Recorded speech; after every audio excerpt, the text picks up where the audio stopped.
There will now be an opportunity for silent prayer or meditation.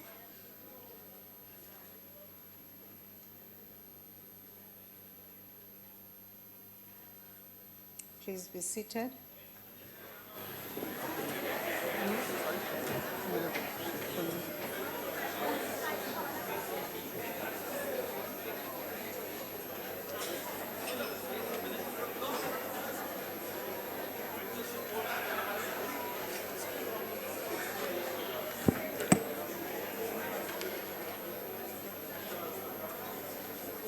Order, honorable members.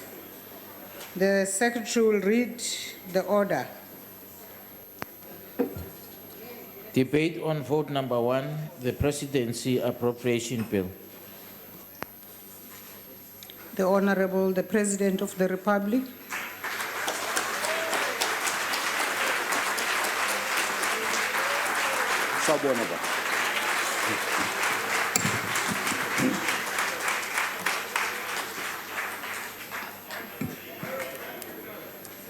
Thank you, Honorable Speaker. Honorable Speaker and Deputy Speaker, Deputy President Cyril Ramaphosa, Honorable Ministers and Deputy Ministers, Honorable Members, our special guests, thank you for granting us the opportunity to present the presidency budget vote today. Our primary goal as government is to make South Africa a better place to live in for all, and in particular, to improve the quality of life of the poor and the working class.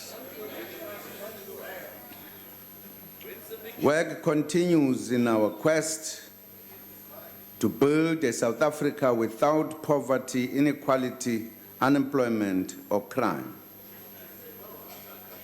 We want a South Africa without despair, where each person, young and old, has hope of a better future.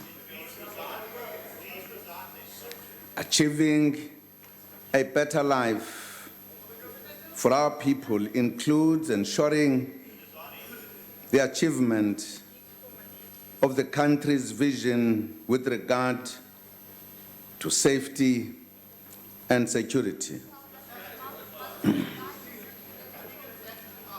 This vision states that people living in South Africa should feel safe at home, at school, at work, and in streets, and that they should live without fear. This freedom is currently being curtailed by the ongoing brutal attacks and killings of women and children in some parts of the country. Some of the women are killed by people they trusted, their intimate partners. Violence against women has been declared a priority crime by government. Nobody has the right to attack women.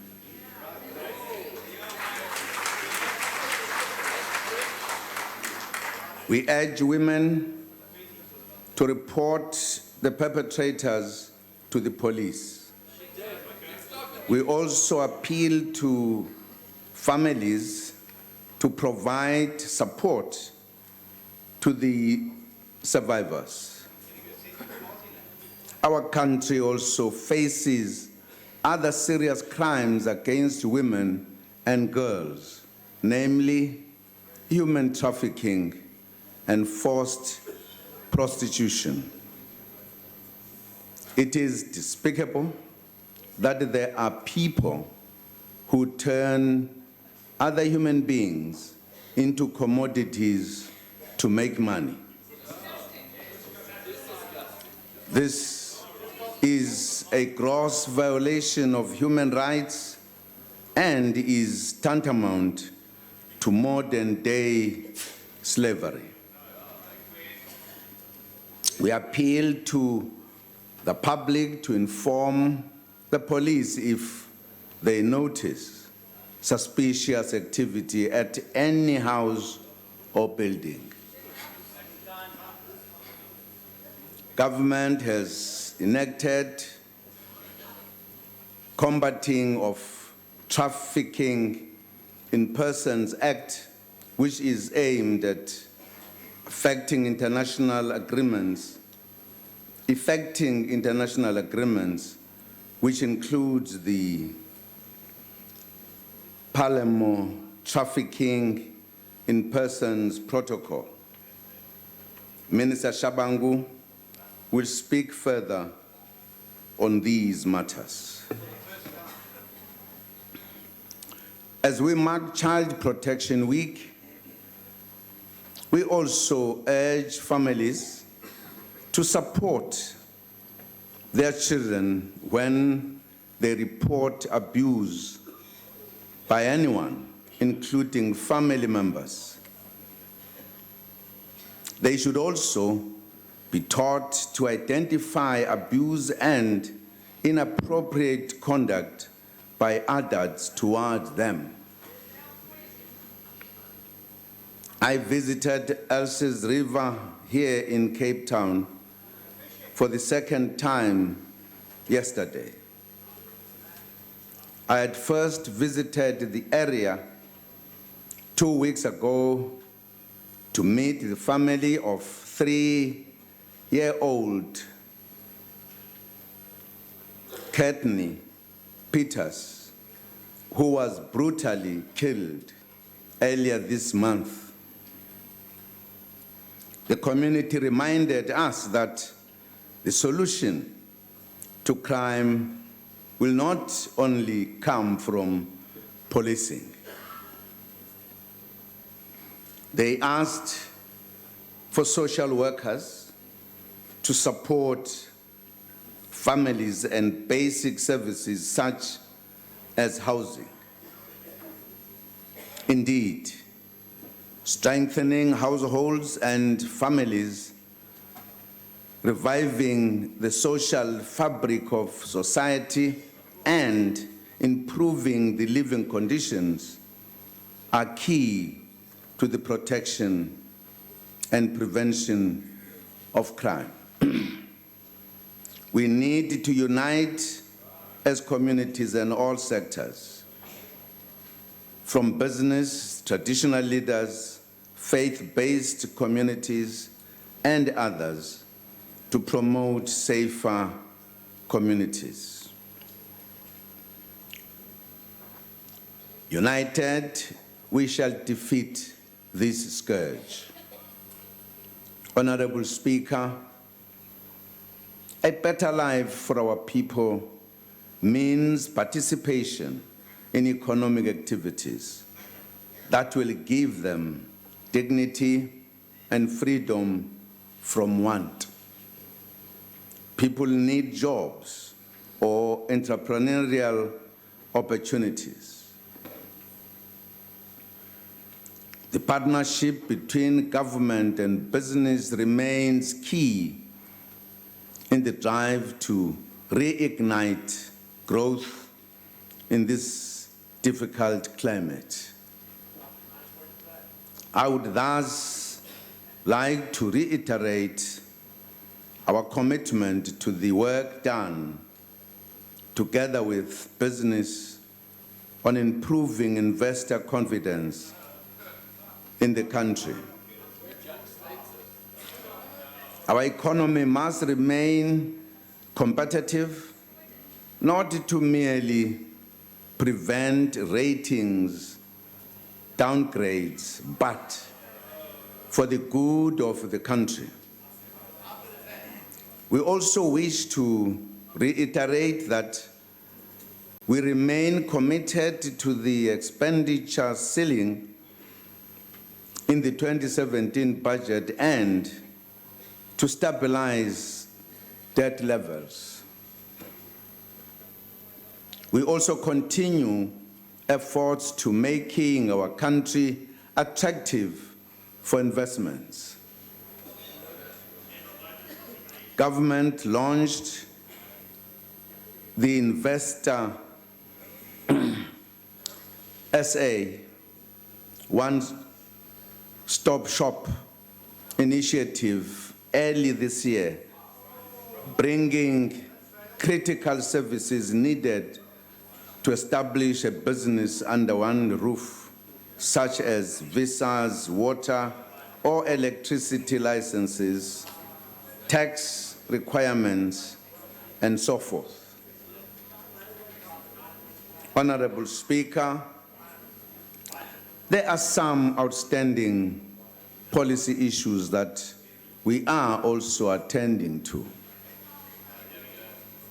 We have to finalize the broadband rollout, digital migration, and spectrum allocation as a means to reignite economic growth. On energy security, the ministers of public enterprises and energy are working together to find an amicable solution to the independent power producers' impasse. With regard to nuclear energy, we reiterate that the program will be implemented at a pace and scale that the country can afford.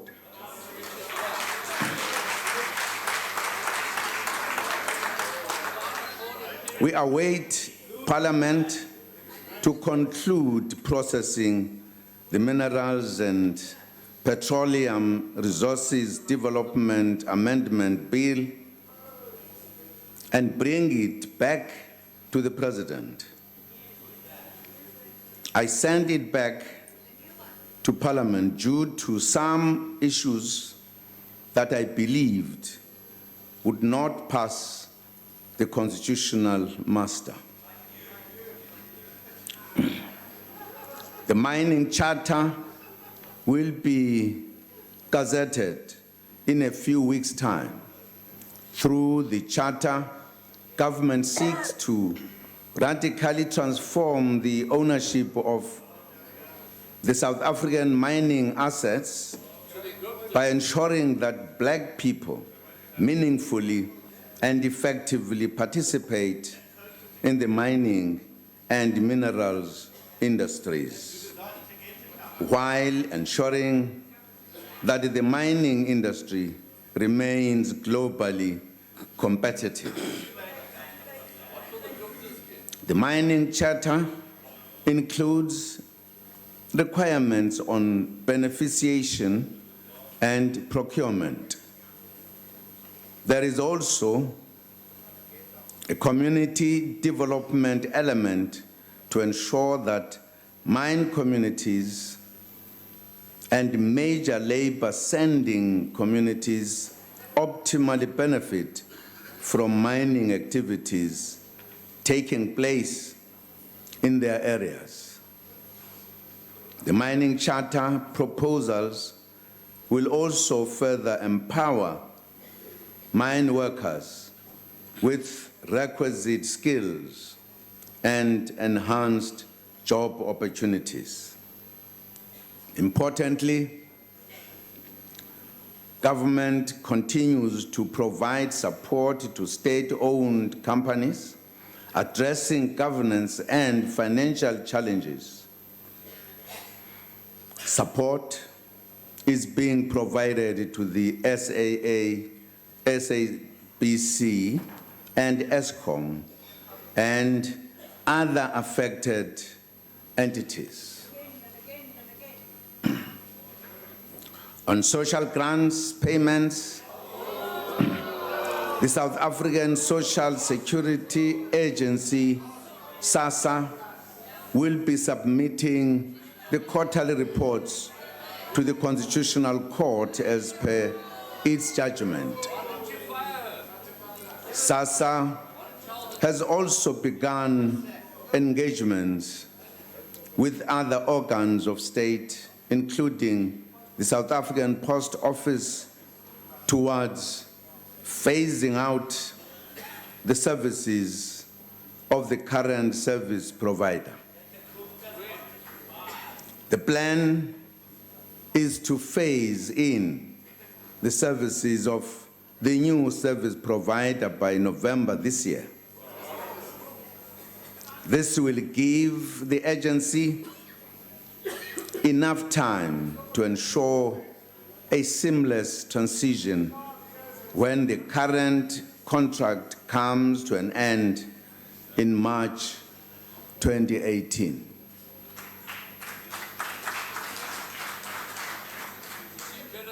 The Department of Social Development has also released the much-awaited discussion paper on social security reform proposals for public consultations.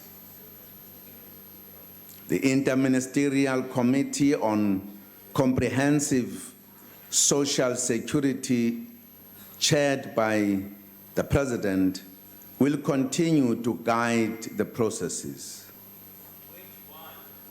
Honorable Speaker, other important issues that we are attending to relate to the public discourse about what has been termed state capture. Let me place it on record that there is no opposition from either the government or the presidency to the calls for a commission of inquiry into the said state capture. We fully support an inquiry as it will help to uncover the facts and remove rumors about the extent of capture. What has caused a delay is the manner in which the former public protector directed that the inquiry should be done, which infringes on the powers of the President of the Republic.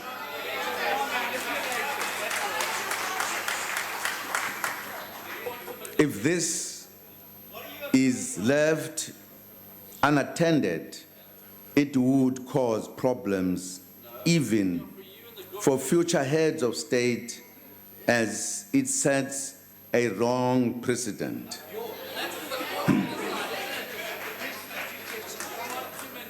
Legal advice obtained pointed at the fact that the remedial action on the appointment of a commission of inquiry undermines the doctrine of the separation of powers. There are various other issues that we have placed before court in our application for a review. We trust that this matter will be resolved as soon as possible.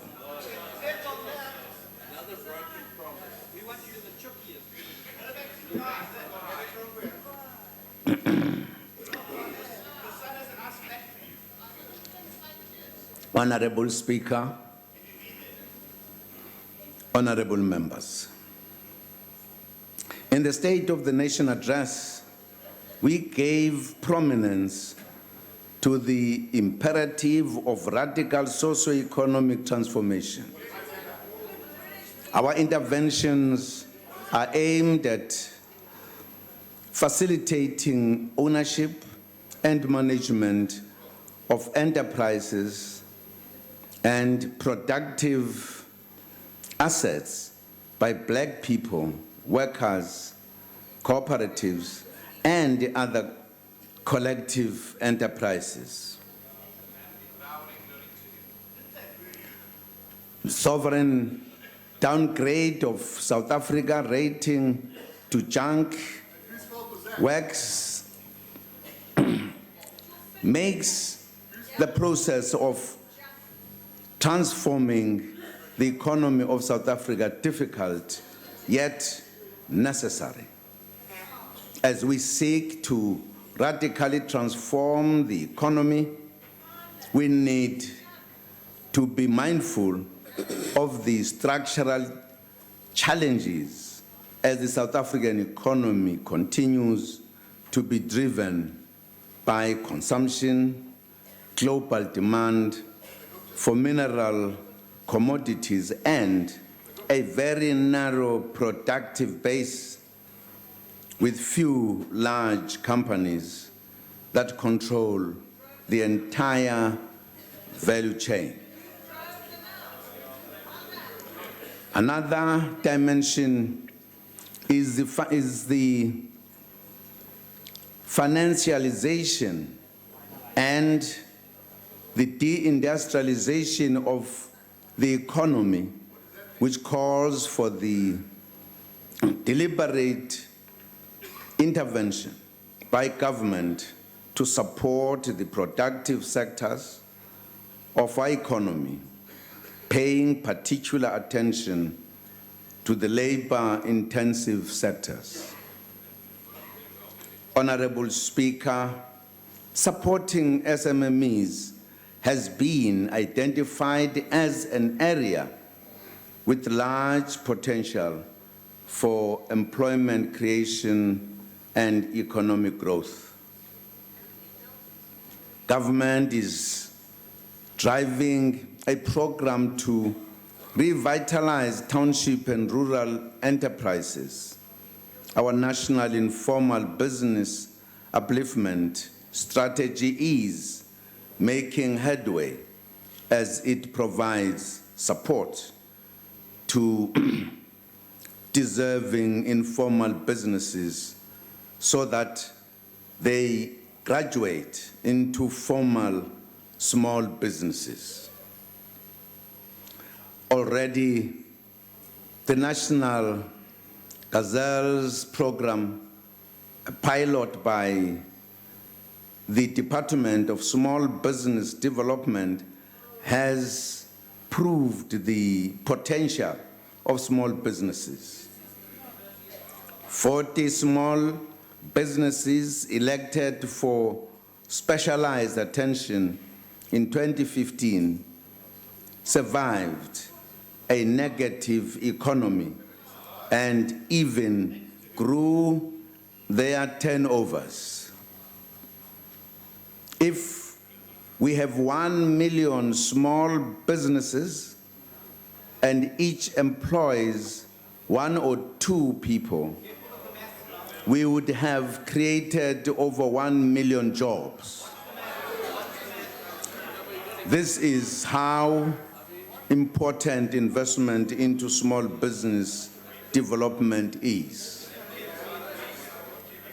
In January over this year, the National Treasury gazetted new regulations in pursuit of preferential procurement by means of 30% of public procurement will be made available to small businesses and cooperatives.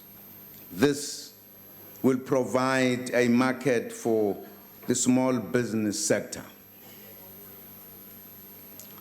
Key support to small businesses must also include ensuring that they are not strangled by government regulations or red tape. We also reiterate that government departments in all 3 spheres must also pay SMMEs on time, as directed when they submit legitimate invoices.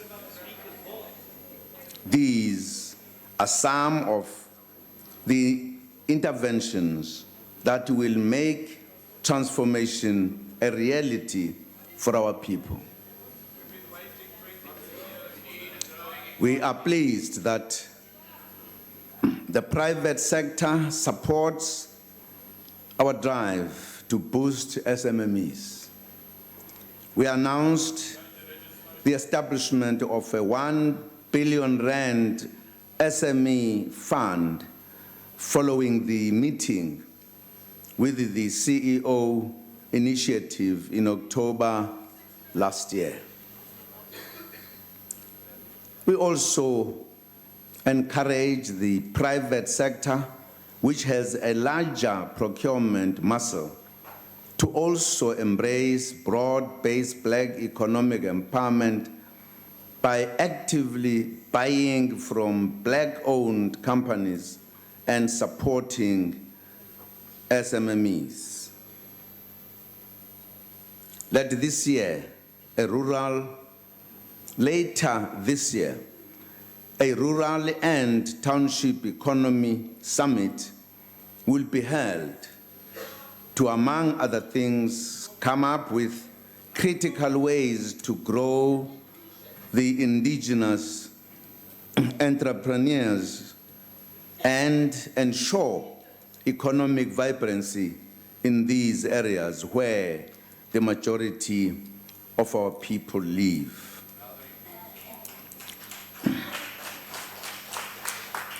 With regards to leveling the playing field, the Black Economic Empowerment Advisory Council advises the presidency, advising the presidency and government on broad-based Black economic empowerment interventions. Progress is being made in fighting fronting through the BBBEE Commission. As such, practices reverse the gains of transformation. The application and implementation of BEE codes in all sectors and transformation charters and plans for sectors will be finalized and gazetted. Honorable Speaker, South Africa continues to enjoy respect because of the turnaround we have achieved since 2009 on the HIV and AIDS program. The HIV and TB epidemics had killed many of our people before the new policy was adopted in 2019. In 2009, we have scored a number of achievements since then. The number of people testing for HIV has increased phenomenally. In 2009, government had conducted less than 2 million tests. Last year, more than 14 million people took the test, enabling them to know their status so that they can obtain treatment. South Africa has the largest HIV treatment program in the world, with more than 3.8 million people in the public sector on treatment. The reduction of the number of babies born with HIV has also been dramatic. By 2004, a total of 70,000 newborn babies were born HIV positive per annum. Due to our very successful prevention of mother-to-child transmission program, the figure has dramatically dropped to below 6,000.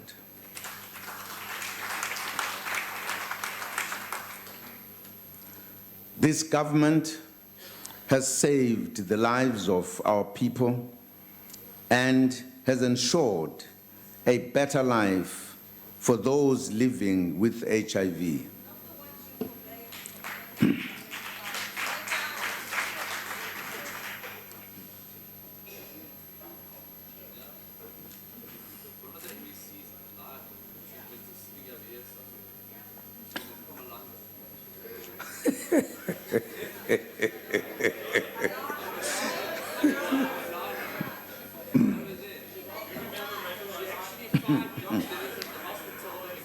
According to Statistics SA, life expectancy is now 62.4 years, up from 55 years in 2002. We congratulate all South Africans on this remarkable achievement by our country. The Deputy President leads our efforts in the fight against HIV and AIDS as chairperson of the South African National AIDS Council. Honorable Speaker, we continue to find innovative and new ways of implementing government programs. In 2014, we launched Operation Phakisa, Big Fast Results methodology, aimed at ensuring faster implementation of our programs. Labor, business, government, academia, and other sectors come together to develop implementation plans for government programs. We have applied this methodology to the ocean economy, health through producing ideal clinics, information and communication technologies in schools, as well as agriculture and land reform with very good results. Minister Radebe is the coordinator of the Phakisa methodology, working with the relevant sector ministers. He will report on the projects involved. Honorable Speaker, we begin National Youth Month tomorrow.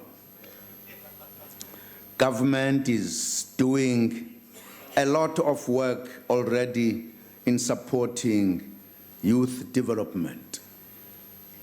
The Committee of Deputy Ministers in the Presidential Working Group on Youth continues to monitor the implementation of youth development program. Progress has been made in many sectors. Last year, I reported that the Department of Water and Sanitation is training thousands of young people as artisans through the War on Leaks program.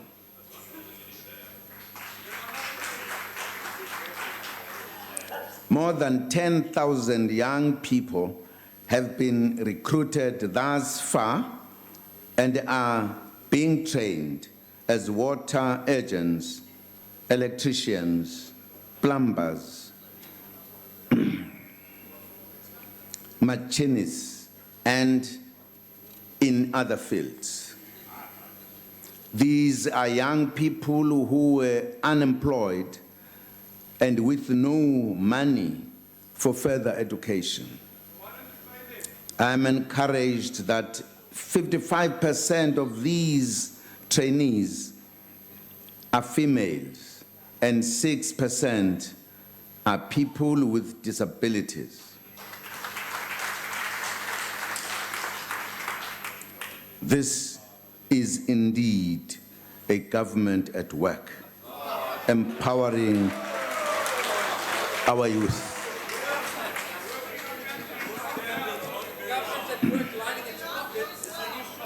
Government also supports entrepreneurship for the youth. The National Youth Development Agency is directing more resources towards young aspirant entrepreneurs. More than 800 new enterprises will be created, and a further 18,000 young people will receive the necessary support in order to succeed as entrepreneurs. Through the Department of Human Settlements, over 500 host employers in the real estate sector will absorb over 8,000 unemployed youth and graduates to take up opportunities in real estate.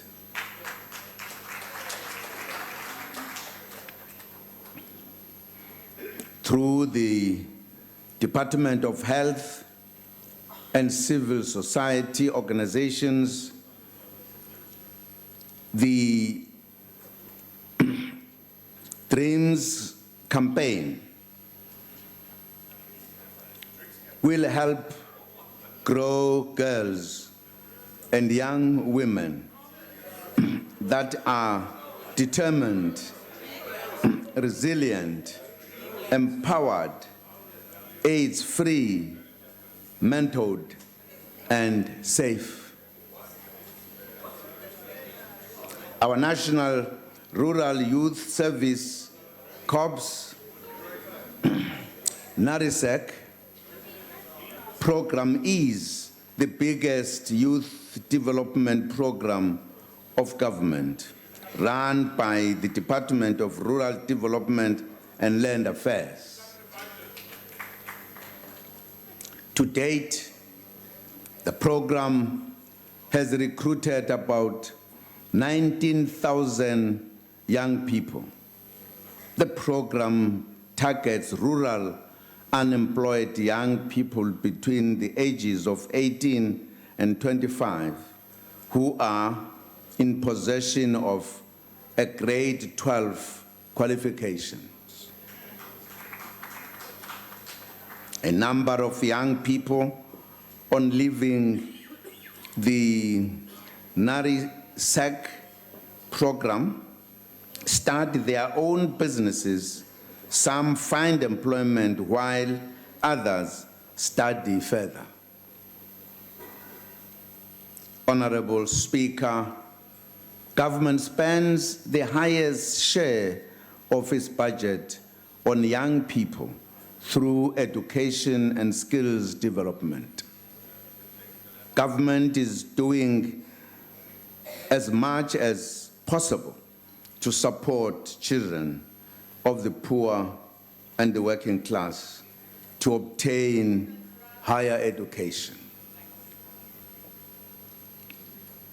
Government paid the fee increase, capped at 8% for all qualifying registered students with a gross combined family income up to 600,000 rand per annum for the 2017 academic year. This is a grant which covers the increases for tuition fees and official accommodation and will not have to be repaid by qualifying students.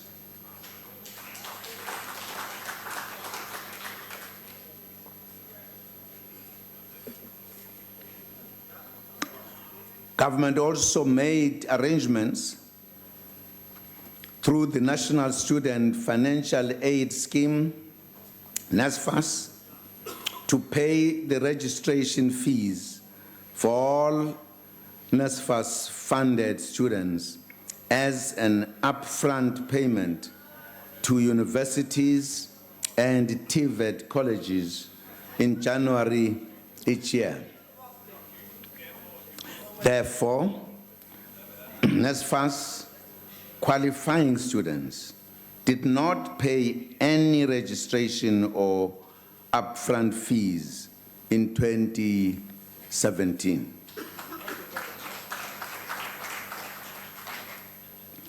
I established the HEHA Commission on Higher Education Funding after protests by students in favor of free higher education. The Commission will present its report at the end of June. We look forward to joining young people at the National Youth Day commemoration in Ventersdorp in the Northwest Province. Honorable Speaker, the presidency actively supports our musicians and other performing arts.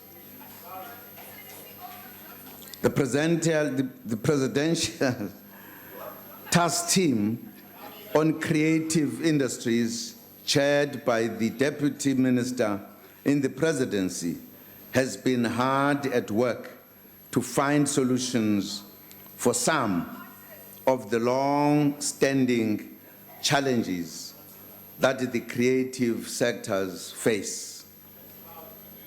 They have championed the process of bringing two important bills to Parliament that will bring about welcome change for practitioners in the industry.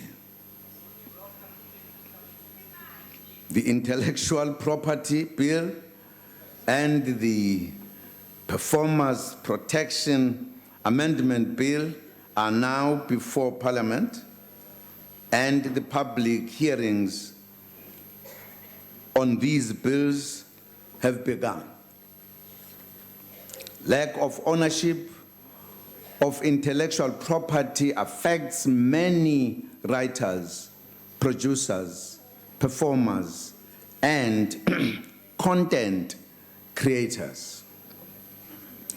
The new legislation will give creative practitioners the right to own their own and to profit from it.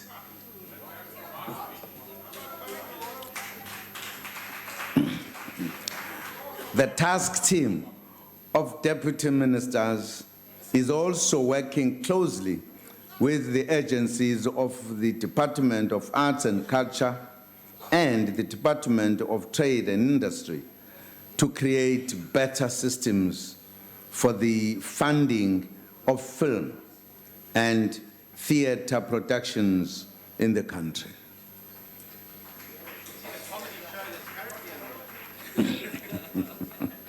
Compatriots, let me take this opportunity to congratulate the creators and cast of the film Kalushi, which was released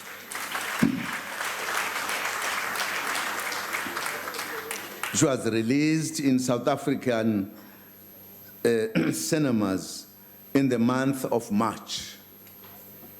This film symbolizes the coming of age of South African cinema, where quality films directed and performed by South Africans tell an epic South African story.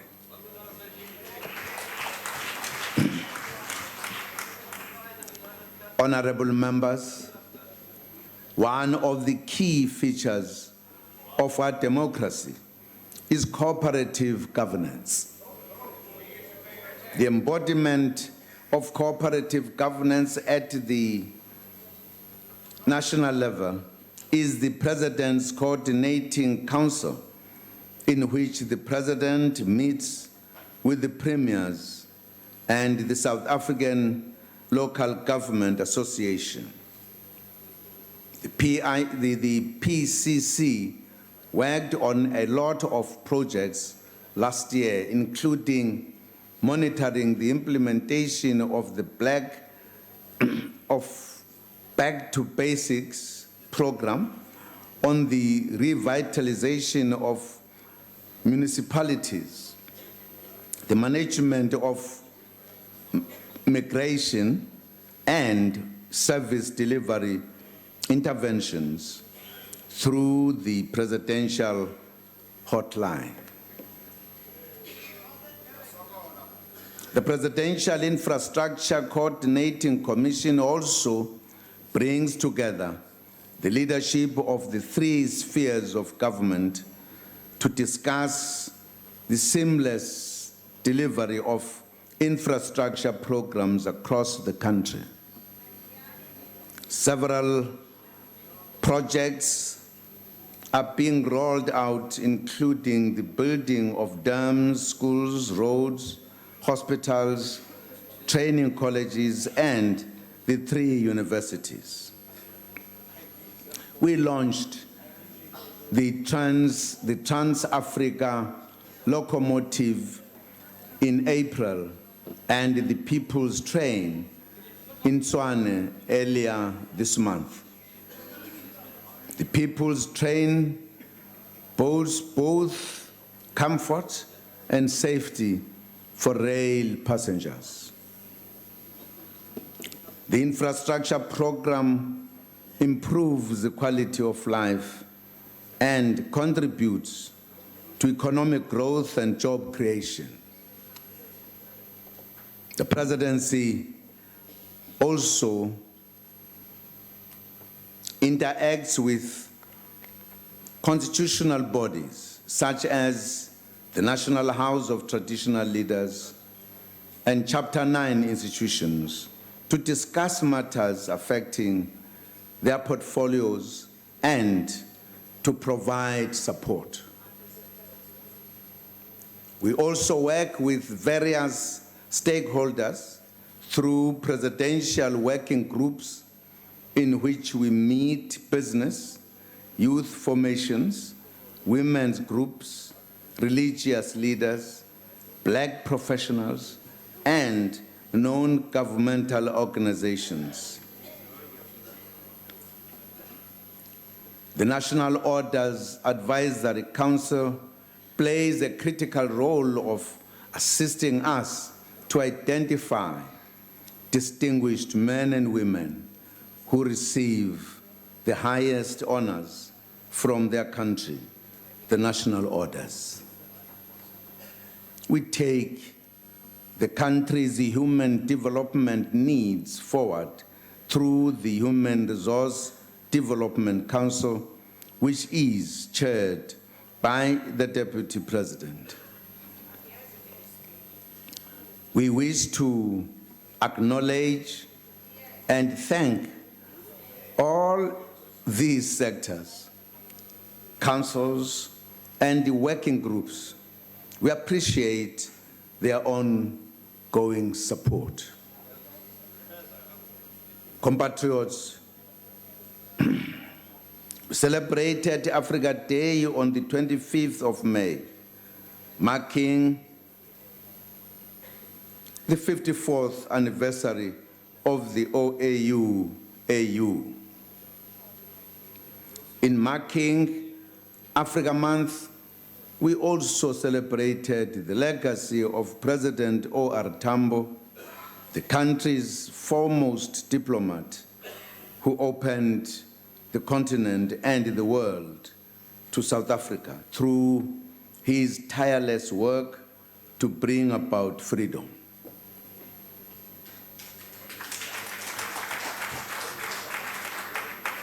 In his memory, South Africa continues to contribute to shaping the agenda of African renewal and the implementation of Agenda 2063. We participate in the special efforts of ensuring the silencing of the guns and ending pockets of conflict by 2020 so that everyone can live in peace. We continue to support sister nations such as South Sudan, Lesotho, Central African Republic, DRC, Mali, and others to find solutions. We also continue to stand with the people of Western Sahara as they struggle for self-determination so that we can conclude the decolonization of Africa.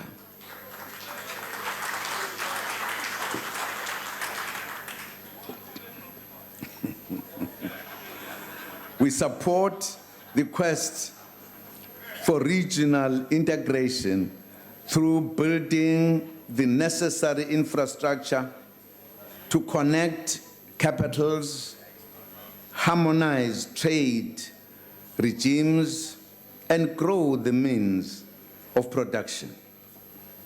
South Africa values her membership of strategic forums such as the G20, BRICS, IPSA, the Indian Ocean Rim Association. They add immense value to South Africa as we pursue the national interests.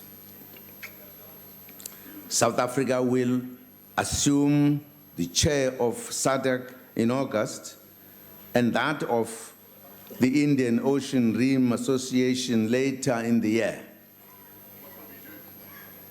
We shall do our best in serving these two regions to advance sustainable growth and development. We shall continue our advocacy of a reformed system of global governance, including the reform of the United Nations Security Council and the strengthening of the United Nations. Compatriots,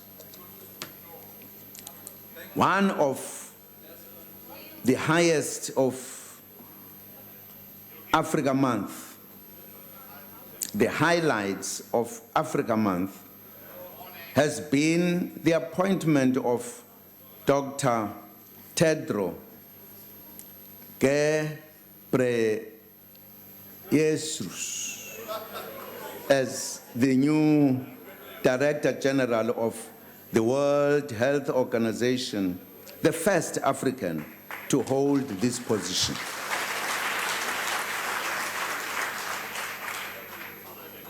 We also congratulate Justice Mandisa Maya on being appointed as the first female president of the Supreme Court of Appeal in our country.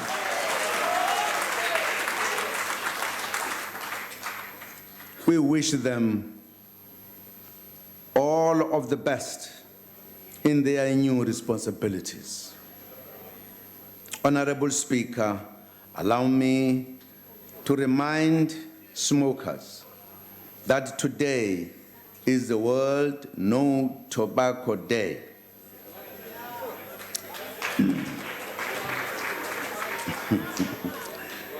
They should kick the habit to ensure healthier lifestyle.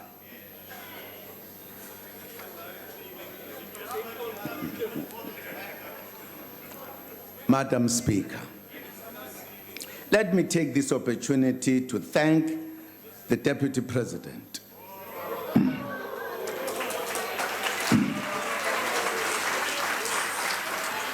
the ministers in the presidency, and the Deputy Minister for their support. I also appreciate the contribution and the hard work of the Director General, the Chief Operations Officer, the Presidency, Audit Committee, advisors, senior management, and all staff in the Presidency.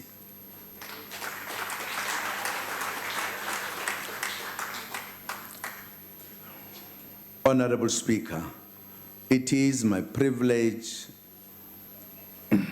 indeed to commend Budget Vote 1 to the House. I thank you.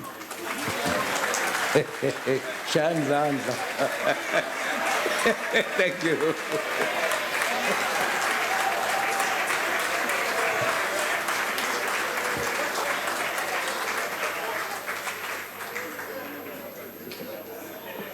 I thank the Honorable President, the Deputy Chief Whip of the Majority Party.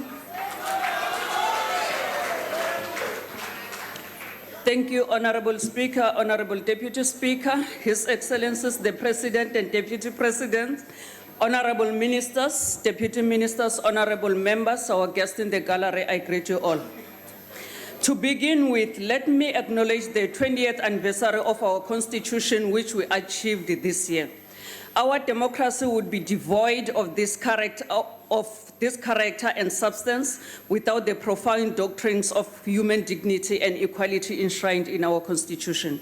20 years on, since its official adoption, it stands as our most potent mechanism to enable restorative justice and transformation. It is the instrument for systematically erasing the atrocities committed against our people. It remains the only antidote to heal the divisions of the past. Honorable Speaker, molded in the embers of the people's struggle for freedom and self-determination, our Constitution is a resolve and will of freedom fighters after the fall of the apartheid regime that South Africans should, for themselves, a new identity anchored in equality, social cohesion, and economic inclusion forge. The founders of the ANC were from the onset determined to realize progress. South Africa and her people must appreciate the significance of unity. Such unity founded on the recognition of their diversity and thereby bound by history and common cause to create a better world and a better humanity.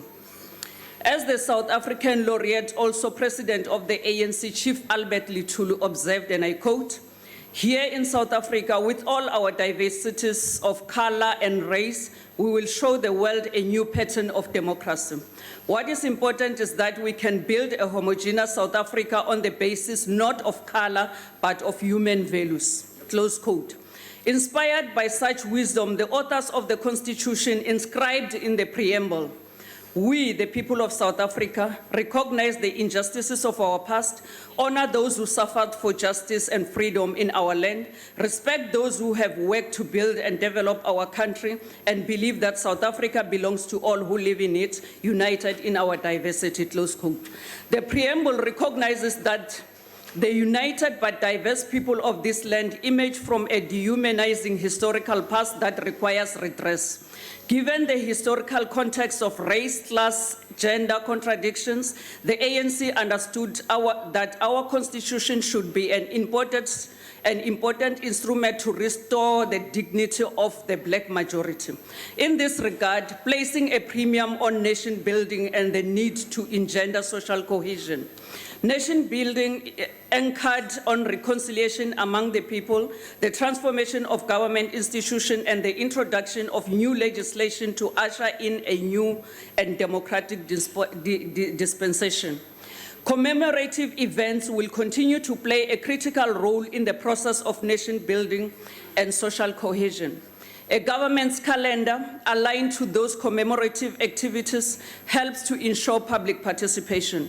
These events are an instrument for reconciliation and nation building within the context of our constitutional democracy. They must be strategically galvanized to embody the spirit of human rights, cultural diversity, equality, and tolerance for all South Africans. Honorable Speaker, the scale of our transformation, its profound impact on the people and environmental that until then had catered for the tiniest minority in our homeland is yet to be fully told. Necessarily, nation building demanded that government urgently address socio-economic challenges of the majority. Arguably, we embarked on the most unprecedented egalitarian program globally, wherein healthcare was made free to pregnant women and children of ages 0 to 6. Social security and pensions were extended to the poor and aged and ensured access to housing, water, electricity, education, etc. To implement these objectives and advance against the backdrop of declining apartheid economy, economic growth had to be the focus. Simultaneously, mindful that for the people to fully participate in the life of their country, they needed to share directly in its economy. Hence the triple BEE policies with the aim to de-racialize the economy, ensure equality, ensure equity ownership by the black majority and Africans in particular in the entities that were exclusively white. Inferior racial education created a skill deficit in the country, especially among the majority, and thus government focused on skills development acquisition to impact on jobs and productivity. Government has and continue to subsidize business in order to protect existing jobs. Further, government funds internship programs for the youth and unemployed graduate to enable them gain the necessary work experience. The EPWP, without which the majority poor would be worse than destitute, has been a mainstay in assisting to alleviate the scourge of poverty and minimize unemployment.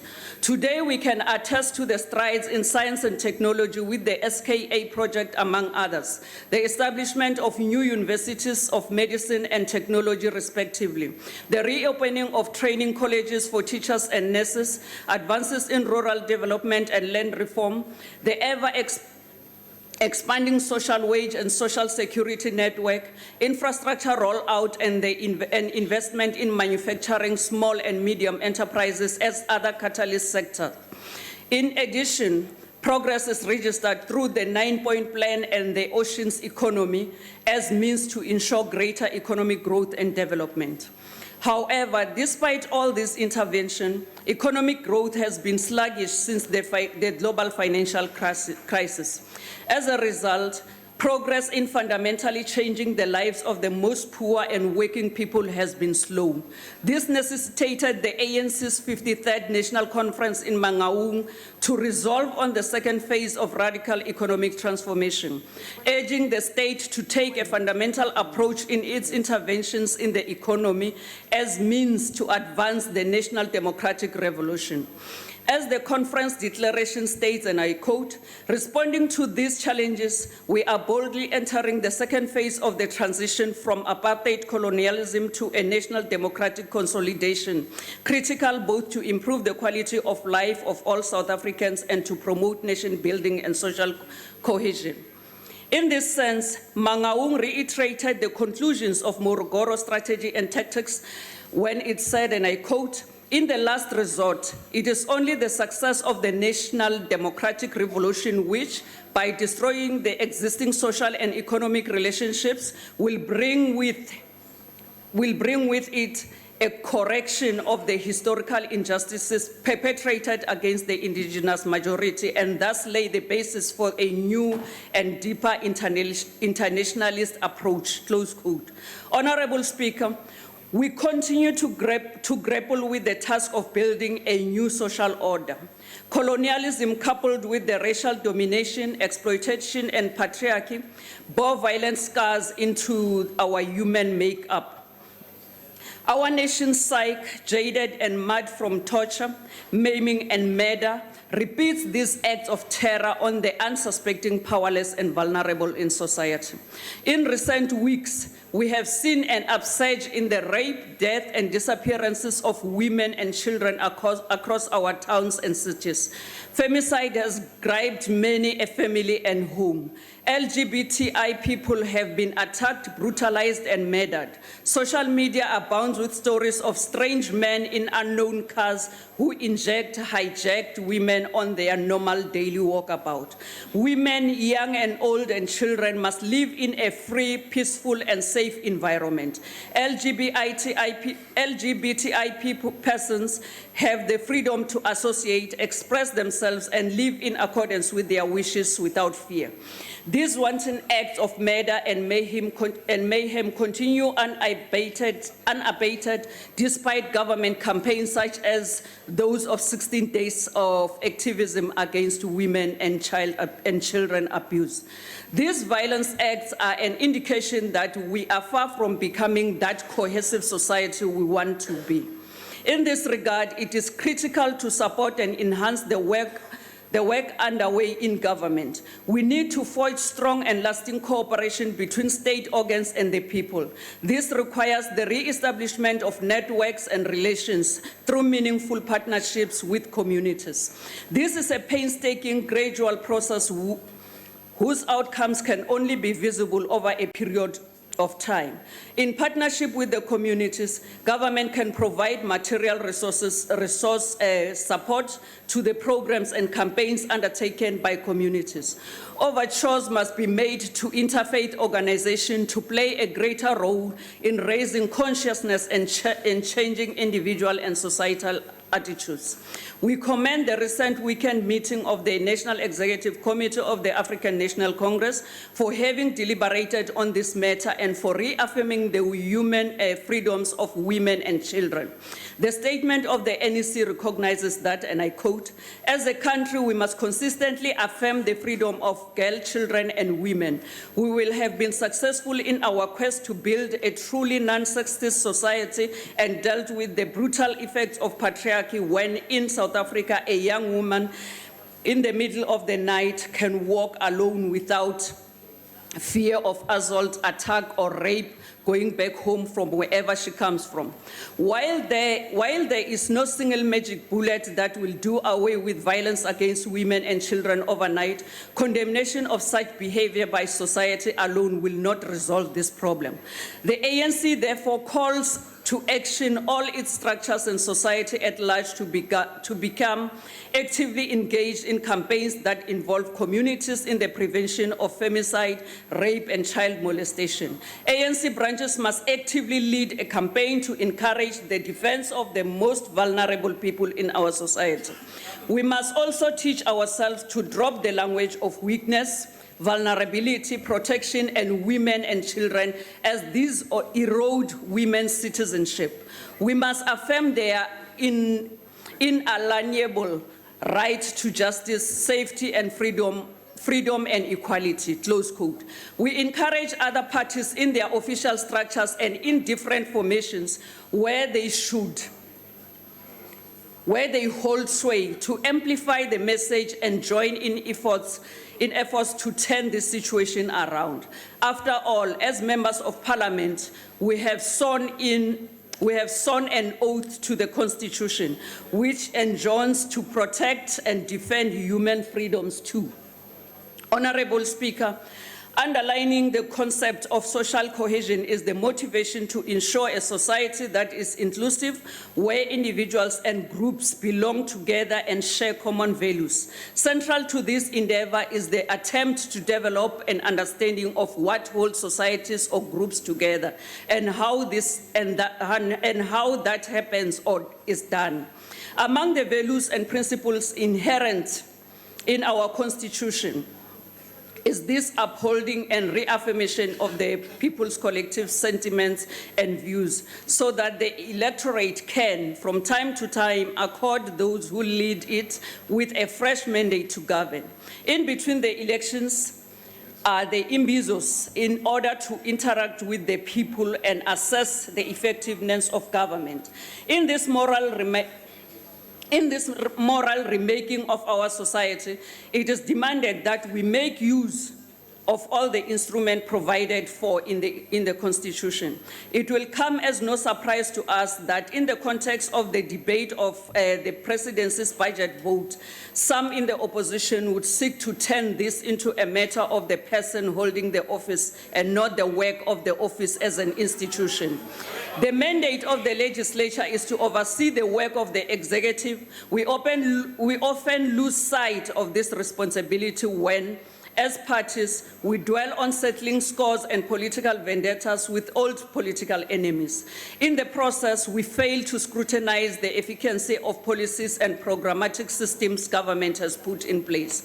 For us as members of parliament, oversight of our country's policy priorities is very critical. We have to go back to basics by building a cohesive parliament that thrives on robust debate, not abuse. Our vision of building a united, non-racial, non-sexist, democratic and prosperous South Africa remains steadfast. Our policies remain consistent with the objective of ensuring an equal, just and democratic society. This vision, deriving from the Freedom Charter, is found in chapter 2 of our Constitution, the Bill of Rights. The NDP is the vision and long-term plan through which we intend to realize change, build capabilities of our state and capabilities in society. The NDP urges us to work collaboratively as a nation to advance South Africa's transformation agenda. This means that civil society, religious bodies, including communities across the board, must stand in unity with government in order to build a cohesive society. A culture that protects and promotes human rights must find expression on every social platform in South Africa. Human rights ethos must also be infused in the education system, in places of worship and where we commune for economic purposes. Furthermore, the family unit is also a critical incubating platform to teach our children that the future of this country depends on their ability to respect one another. Let us implement the NDP and use it to rally to all social partners to participate in bringing about the South Africa where all who live in it can fully enjoy all the freedoms we fought for and seek to realize. The month of May is Africa Month. On May the 25th each year, we take stock of the developments in our continent, both positive and negative. The ANC, and therefore its government, has committed itself to realizing a better Africa and a better world. We are aware of numerous efforts undertaken by our government, in particular where the President has acted as an envoy to ensure peace and stability. Our country continues to deploy its soldiers in the countries where war and strife reigns. Our efforts, as demonstrated through the recent state visit by His Excellency the President to the Republic of Tanzania, extend to strengthen partnership in the areas of trade and commerce. Indeed, we need to enhance greater cooperation and integration between and amongst us for our individual countries and the continent as a whole to prosper. Arguably, our continent is in a better place today than ever before. There are indications of potential growth in sub-Saharan Africa for 2017-2018. Democracy in most parts of the continent is a certainty. There is also greater cooperation and solidarity between and among the different countries. We should build on these advances and work towards achieving the AU's Vision 2063.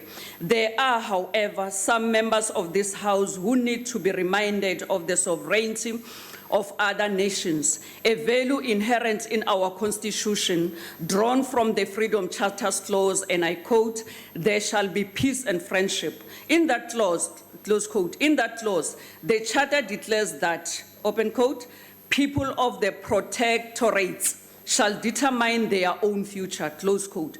The honorable leader of the opposition, having meddled in the affairs of another country, cries foul that the ANC or the president was silent about his deportation from Zambia. These are ramblings of someone who is ignorant of the ethos of our Constitution. It would help the honorable member to know that the principal architect of our Constitution, our former ANC president, the O.R. Tambo, said about the relations with other peoples and nations at the first Congress of the MPLA in 1977. Our former president said, and I quote, "We seek to live in peace with our neighbors and the peoples of the world in conditions of equality, mutual respect, and equal advantage." Honorable members, let us work together with all our people without regard to race, class, or gender to realize the freedoms we wish all to enjoy. The presidency should continue to provide strategic leadership even in the face of the challenges confronting our nation.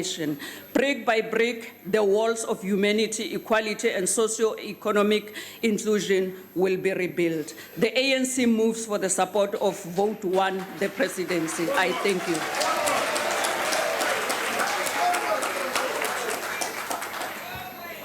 The Honorable, the Leader of the Opposition.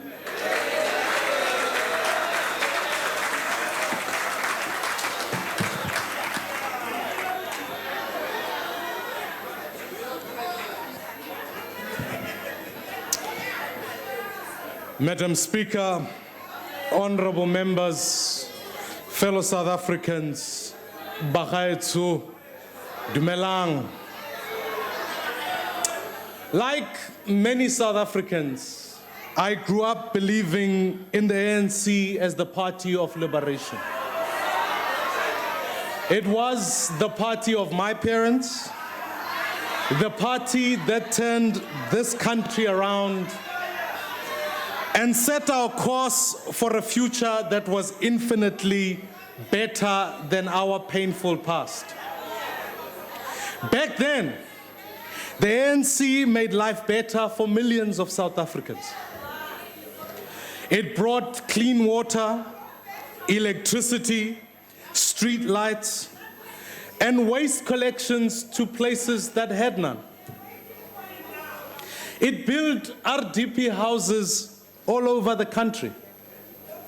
It introduced a social grant system that shielded the vulnerable from the harsh impact of poverty. In those early days, the ANC truly was the party of and for the people. But that did not last. One by one, honorable leaders made way for opportunists until nothing remained of that original movement. I could not have imagined that the party that liberated us would end up captured and corrupted. The party of Oliver Reginald Tambo, whose name is invoked by every speaker in these debates. Fellow South Africans, we will do very well to remember the words of what Albisech said about Tambo, and I quote, "Anyone claiming to speak in the name of Oliver Tambo would know that his intrinsic sense of political honor made him totally and utterly opposed to attempts by people to use the name of the struggle for material accumulation, personal or family enrichment." or individual ambition. Honorable members, every single time you mention O.R. Tambo, you remind us how far the ANC has fallen. It pains me to say that the ANC of Oliver Tambo doesn't exist anymore and hasn't, in fact, for many years. So it begs the question, what has happened? This has happened. This president, this man happened. He killed the ANC. On a point of order, Speaker. Order. Honorable Maimane, can you please take your seat? Honorable Khatebe. I'm rising on Rule 84, Honorable Speaker. The gesture of the leader of the opposition to the president and the way he refers to him as this man is not parliamentary. It must be fixed properly. Honorable Maimane, please, I did see that gesture, and please refrain from referring to the president as this man. Okay. Please proceed. Make no mistake, it was already wounded before he plunged the knife in, weakened by a culture of patronage and corruption and crippled by cadre deployment. But he struck the final blow. He wiped out Oliver Tambo's legacy to make himself rich.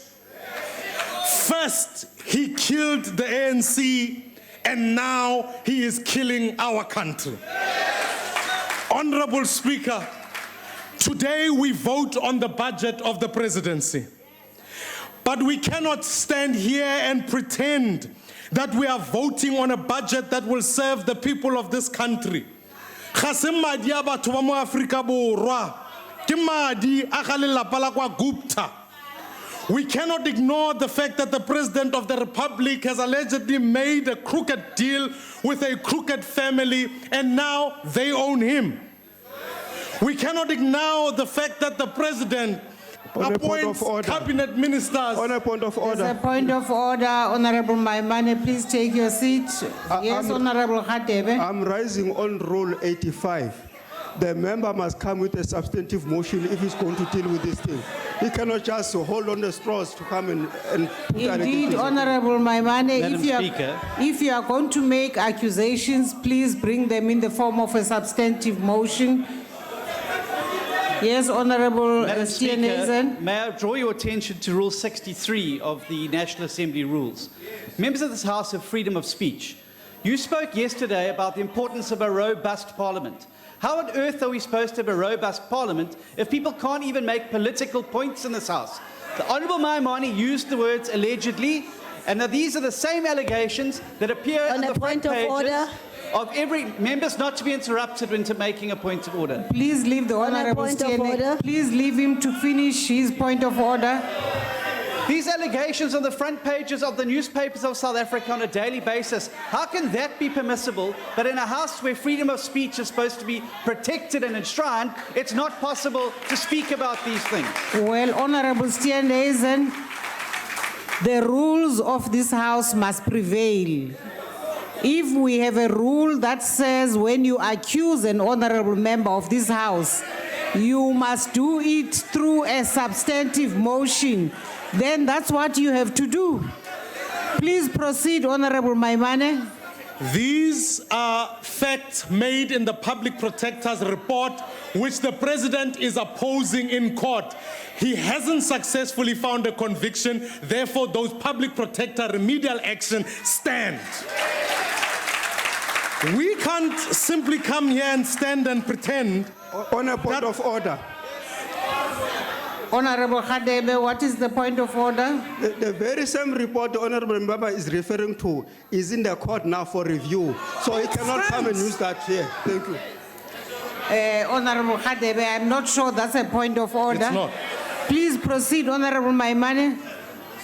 We can't come and pretend here that the presidency is anything other than the headquarters of a Gupta empire, with President Zuma acting as a front for them. The budget we are debating here today is nothing more than a sponsorship deal for a corrupt syndicate. If we vote for it, we support a budget for a mafia shadow state. Section 85 of the Constitution says that the On a executive... point of order, Speaker, What's the point of order, is Honorable? it parliamentary Honorable for the, Maimane, please take your seat. is it parliamentary for the leader of the DA to actually use the language that this is a mafia parliament to maintain the decorum of the House, the correct language needs to be used in this House? I will look into the mafia parliament. I don't believe it's a mafia parliament because that refers to the integrity of all the honorable members of this House. But I will still rule on that afterwards. In Please fact, proceed. The point I made was that it's a mafia shadow state. And Section 85 of the Constitution says that the executive authority of the Republic is vested in the President. So why is it vested in Dubai? This is a budget for President Gupta. Keep that in mind when you cast your vote. On a point of order, Chair. Honorable Maimane, please take your seat. Yes, Honorable I'm still Hadebe. rising on Rule 84, Chair. Speaker, the President cannot be referred to as President Gupta, please. Honorable Maimane, can you please withdraw that? Madam Speaker, Honorable Maimane, Madam there is Speaker. no President Gupta in this House. So- Can you please withdraw? Madam Correct. Speaker, Honorable Maimane, I'm still dealing with Honorable Maimane. but you're wrong. And Please you've take your seat, misinterpreted. Honorable No, I won't. Steenhuisen. I won't take my Take your seat. I won't. Honorable Maimane. Speaker, Honorable Maimane. if there's no President Honorable Gupta, Maimane. if there's no Honorable President Gupta, Maimane, I am talking to you. It's not the other way around.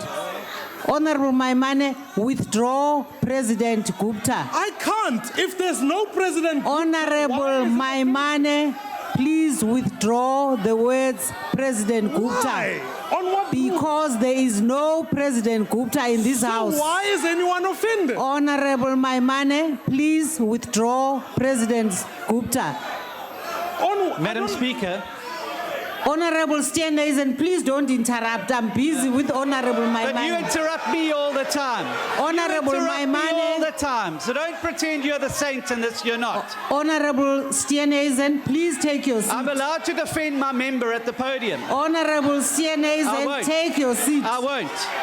I won't. Honorable Steenhuisen, take your seat. I won't. He is not going to proceed I won't. without withdrawing Madam President Speaker. Gupta.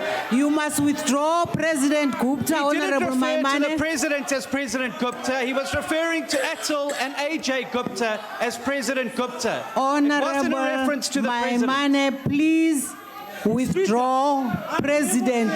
Mr. Jacob Zuma is President Gupta. I am asking you to withdraw President Gupta. Honorable Maimane, withdraw President Gupta. Why? Because in this House, there is no President Gupta. And I am insisting on us respecting the honor of this House. Honorable Speaker, Please, can you let me insist on us finishing this business of the Honorable Maimane and the words President Gupta? Because you know we're not dealing with the budget of any President Gupta. Can you please withdraw that? it is not an eNCA meeting. Honorable Maimane? Speaker, can I ask that we refer this matter to a rules committee? I prevail on you to withdraw, and then you can pursue the issue of the rules committee after having withdrawn. This is not an ANC caucus.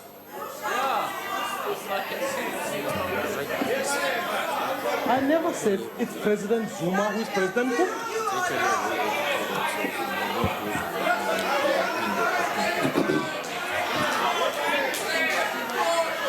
Honorable Maimane, can you please assist the progress of the House by withdrawing in keeping with the ruling of the chair?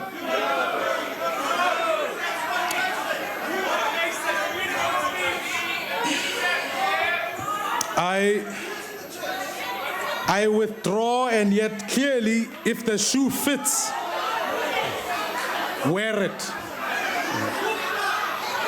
If the shoe fits, you should wear it. Honorable Steenhuisen, I see you are on your feet. Honorable Maimane, will you please take your seat? Honorable Steenhuisen. Madam Speaker, I draw your attention to Rule 26(4), if I may. Madam Speaker, you have a duty to act fairly and impartially and apply the rules with due regard to ensuring the participation of all members of all parties in a manner consistent with democracy. You've presided over a spurious point of order where the Honourable Maimane was referring to Mr. AJ and Mr. Atal Gupta as President Gupta, not the man sitting over there. It was an unfair ruling that you've made, and you've not acted impartially. Also, you should be protecting Mr. Maimane as a constitutional office bearer of this House from the spurious points of orders from the members on that side. We could have sat and took points of order till the cows came home when the President was speaking. We refrained from doing so because we want the political debate to happen. What's happening now is when these spurious points of order are made, designed purely to interrupt a member's speech, they impede the debate in the House. It's your duty to protect the Honourable Maimane. I know you don't like him, I know you don't like any DA member, but it's your duty to protect her still. And if you don't want to, please leave the chair and let's get somebody in there who actually wants to take their job seriously. Honorable Steenhuisen, I give you your right to speak even when what you are saying is totally out of order. Honorable Maimane was referring to the he himself turned around and explained to me, I was referring to the budget of the President Gupta. And I'm saying there's no budget of President Gupta here.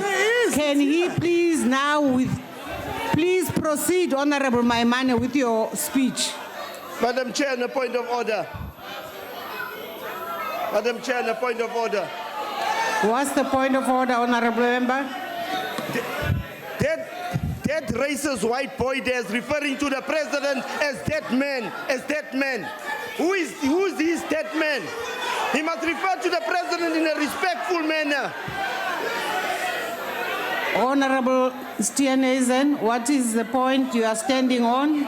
Well, Madam Speaker, if you knew your rules properly, you would have ruled that out of order immediately. But because it's an ANC member, he was allowed to proceed. You know that... Why are you on your feet? Because it is unparliamentary in terms of Rule 84 to refer to another member of this House as a racist, and secondly, to cast racial epithets.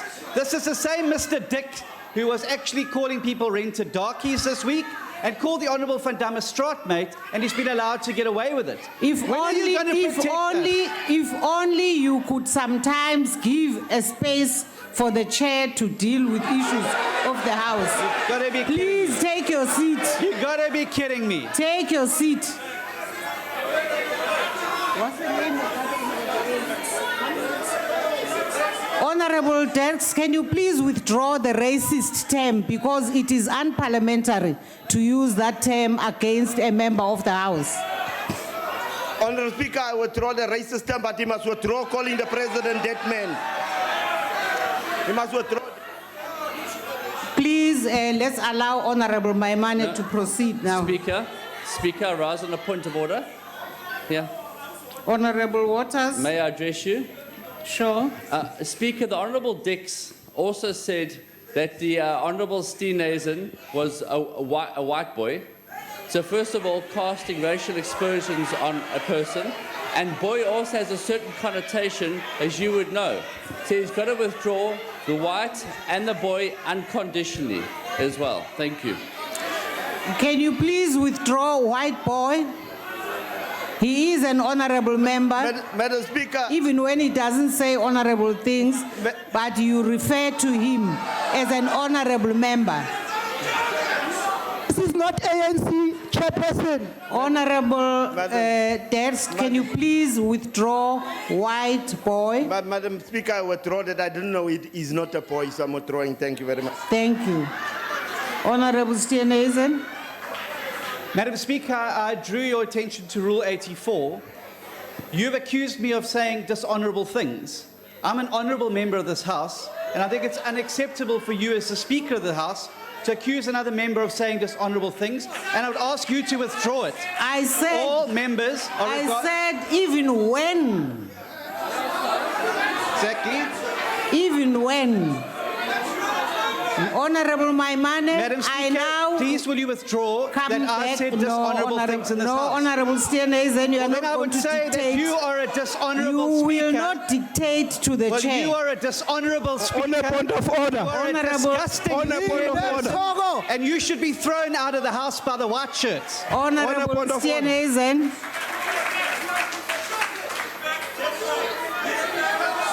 You should go for anger management, I think. On a point of order. Honorable Khatebe, can we please allow Honorable Maimane to proceed and Madam finish Speaker, with if his I need to go finish? for anger management, you need some serious sessions of psychiatry. No, order, Chair. On Order, a point Chair. of order. Order, Chair. Honorable Khatebe, Order, Chair. Order, Speaker. Order, Speaker, order. Honorable Speaker. Honorable Speaker, Honorable Speaker, this cannot be allowed, Honorable Steenhuisen, to misconduct himself like that. The names that he has called you is really dishonest of this House. And we cannot be able to allow this thing of this behavior. Especially when women of this country are being abused. He continued to abuse you as a woman of this country. It shows his dishonest and, well, I can call the name, This is not an ANC meeting. really out of order. On a point of Honorable Member, it's okay. Can we please all take our seats and allow the Honorable, the Leader of the Opposition, to finish up his speech?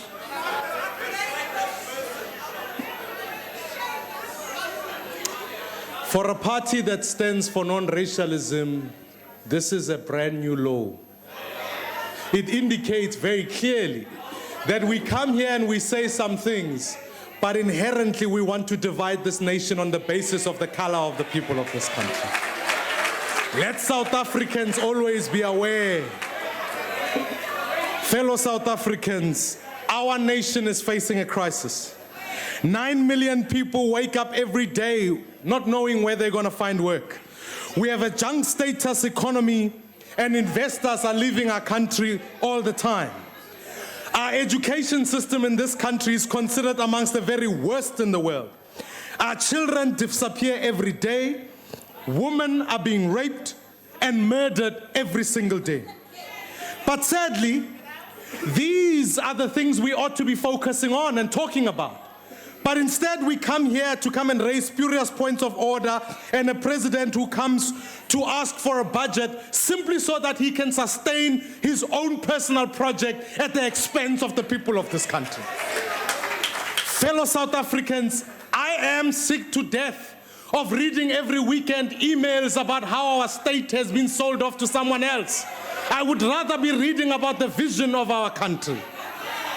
I remind you here and now, he, because I can't address to him as a man or a woman, he has killed the ANC. We will not allow him to kill South Africa. Honorable Speaker.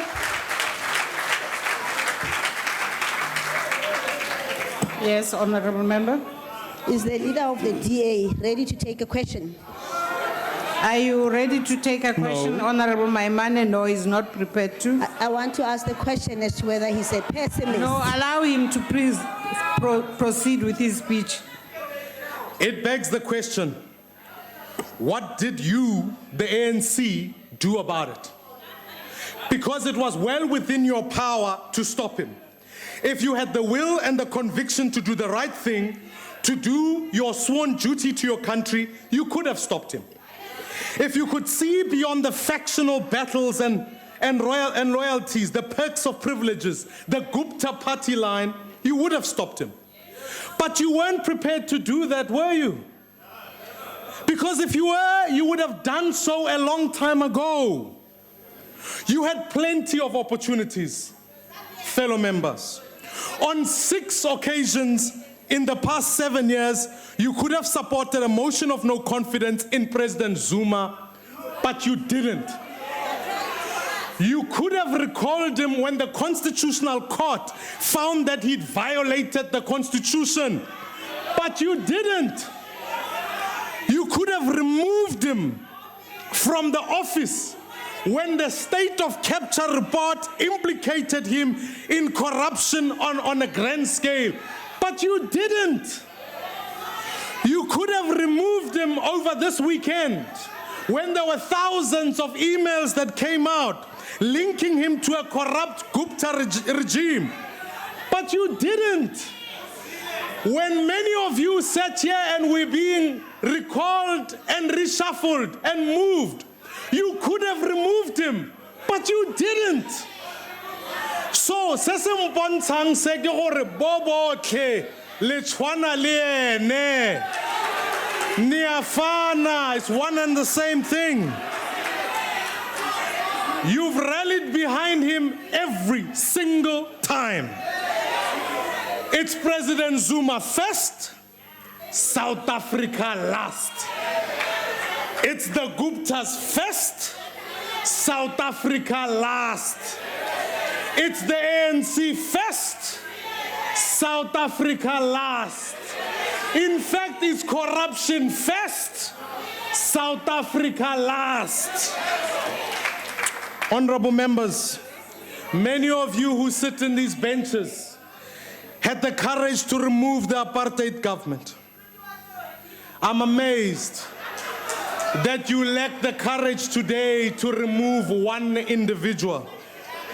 You have shown South Africa your true colors. You have shown us that South Africa does not have a President Zuma problem. It doesn't even have a Gupta problem. It has an ANC problem. The truth is that President Zuma and the ANC are one and the same thing. That's why the ANC can never fix itself. And a new leader at the top will just be a new front for the same corruption, for the same looting. You have left South Africans with no choice but to vote the ANC out of government. The ANC's funeral will be held in 2019 because it is in fact already dead. Fellow South Africans, we dare not languish in hopelessness. When things fall apart, in fact, they fall into place. President Zuma may have killed the ANC, but we will not let him kill South Africa. We have a vision for South Africa. And it's a South Africa that has reinvented itself and it is flourishing under a new government. We have a vision for a South Africa that belongs to all that live in it, that work in it. An economy that can be inclusive so that more South Africans can find work. Where the concentration of wealth is not in a few individuals, but in all the hands of South Africans. We have a vision for South Africa where every young person can find opportunities to become whatever they want to become, born on the values of freedom, fairness, and opportunity. A vision that requires allies from across, that requires the cooperation of every party and every South Africans who share our dream for a forward-looking, inclusive South Africa. It will, fellow South Africans, also require the collaboration of the good men and women who remain in the benches to my right, who are still torn between their love for our country and their loyalty for a party that no longer exists. This is not about the color of your skin or the t-shirt you wear. It is about a patriotism and a love for this country. And all that matters is that you must want the best for the 56 million South Africans who call this place home. Anyone who agrees with these values that form the foundation of our plan to rebuild South Africa is welcome on board. These values are simply values of constitutionalism, an inclusive economy that grows, non-racialism, a capable state, and zero tolerance for corruption. If we can agree on these values, then we can work together to build the country that we want to be in, where there's no corruption, where there's no stealing, where there's no state capture, and when there are no Guptas. Fellow South Africans, we have allies in the opposition benches. And I know we have allies in business, in labor, in civil society, and in churches. And I'm counting on allies even in members of the ANC who are in these benches. Because truth is, if you want the same things that we want for our country, if you cannot stand that what has happened under President Zuma and the Guptas, then we should be on the same side. Then we should stand together to build a post-ANC South Africa. In this post-ANC South Africa, we will put the education of our children by supporting poor schools so that they become centers of excellence. No child must be left behind. No union must be more powerful than our children. We will work to build a range of education, of training, and work opportunities for our young people.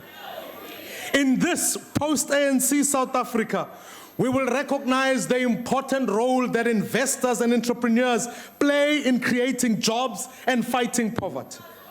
We will ensure that we have a jobs and justice funds that in fact stimulates micro-enterprise and helps to bring justice to South Africa, particularly for those who are left behind. We will modernize our economy and will invest in industries that make us globally competitive. In this post-ANC South Africa, we will double the police force and we will secure our borders, and we will in fact make sure that we look at ways to attract skills and talents from all across the country. Our women and children will be safe in a post-ANC South Africa. We will, fellow South Africans, choose our global friends and will stand with them in times of needs, not Bashir. We will stand with people like our Zambian counterpart, Hakainde Hichilema, who was thrown in jail by a corrupt government. He will know in a post-ANC South Africa that we stand for human rights and will stand against corrupt governments in our continent. In this post-ANC South Africa, we will do everything we can. Order, Honorable Maimane. Can you take your seat? Yes, Honorable. The leader of the DA is Please take a seat, Honorable Maimane.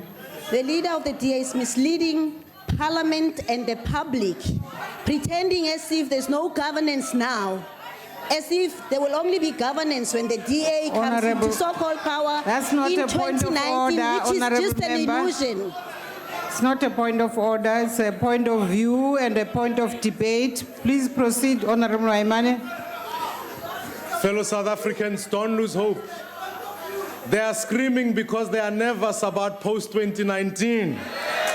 And in this post-ANC South Africa, we will do everything we can to create opportunities for people to stand on their own 2 feet and escape the dependency of social grants.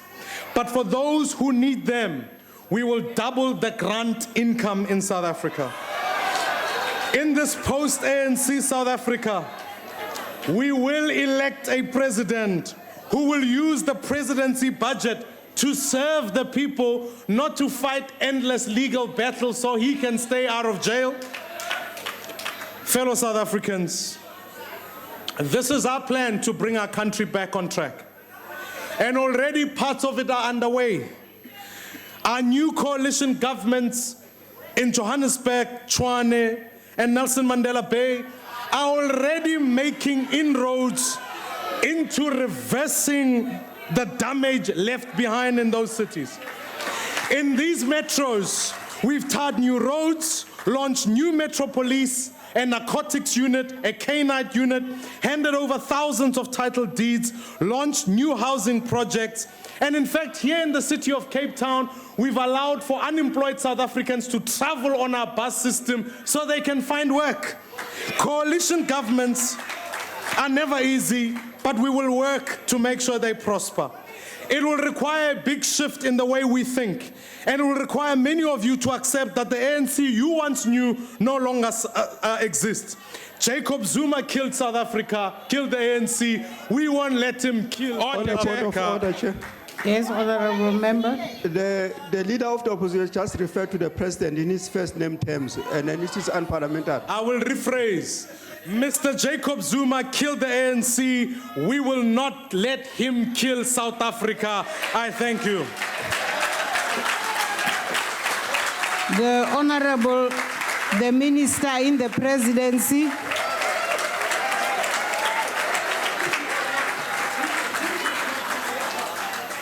Honorable Speaker and Deputy Speaker of the National Assembly, His Excellency President of the Republic, the Honorable Deputy President, honorable members, the DJ in the presidency, members of staffs, ladies and gentlemen, and fellow South Africans.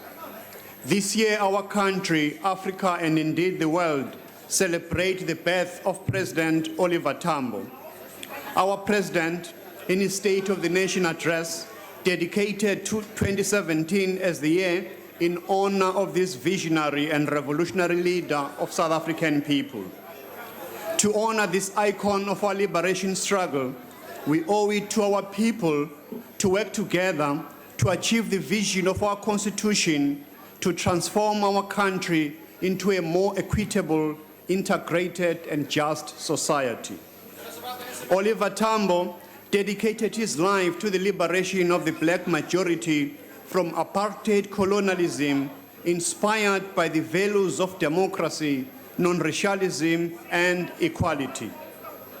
Tambo advocated a vision of a South Africa in which all our people live and work together as equals in conditions of peace and prosperity. To remember Oliver Tambo is to remind ourselves that until the black majority fully enjoy the fruits of freedom, both political and economic freedom, the vision and the mission of President OR will not have been fulfilled. Honorable members, we are on course towards realizing Tambo's vision, a vision that is inscribed in our Constitution, which OR inspired so much. South Africa is now a stable and peaceful country. Our democracy is thriving. Our Constitution protects the rights and the freedoms of all its citizens. Our economy is functional and continues to attract global investor interest because it has unlimited opportunities and huge potential to grow faster and to be inclusive for all South African people. Our programs for socio-economic development are in motion, including our infrastructure capital investment program. We have expanded access to basic services, to health, education, and social protection, and through this, we are containing extreme poverty amongst our people. Our challenges.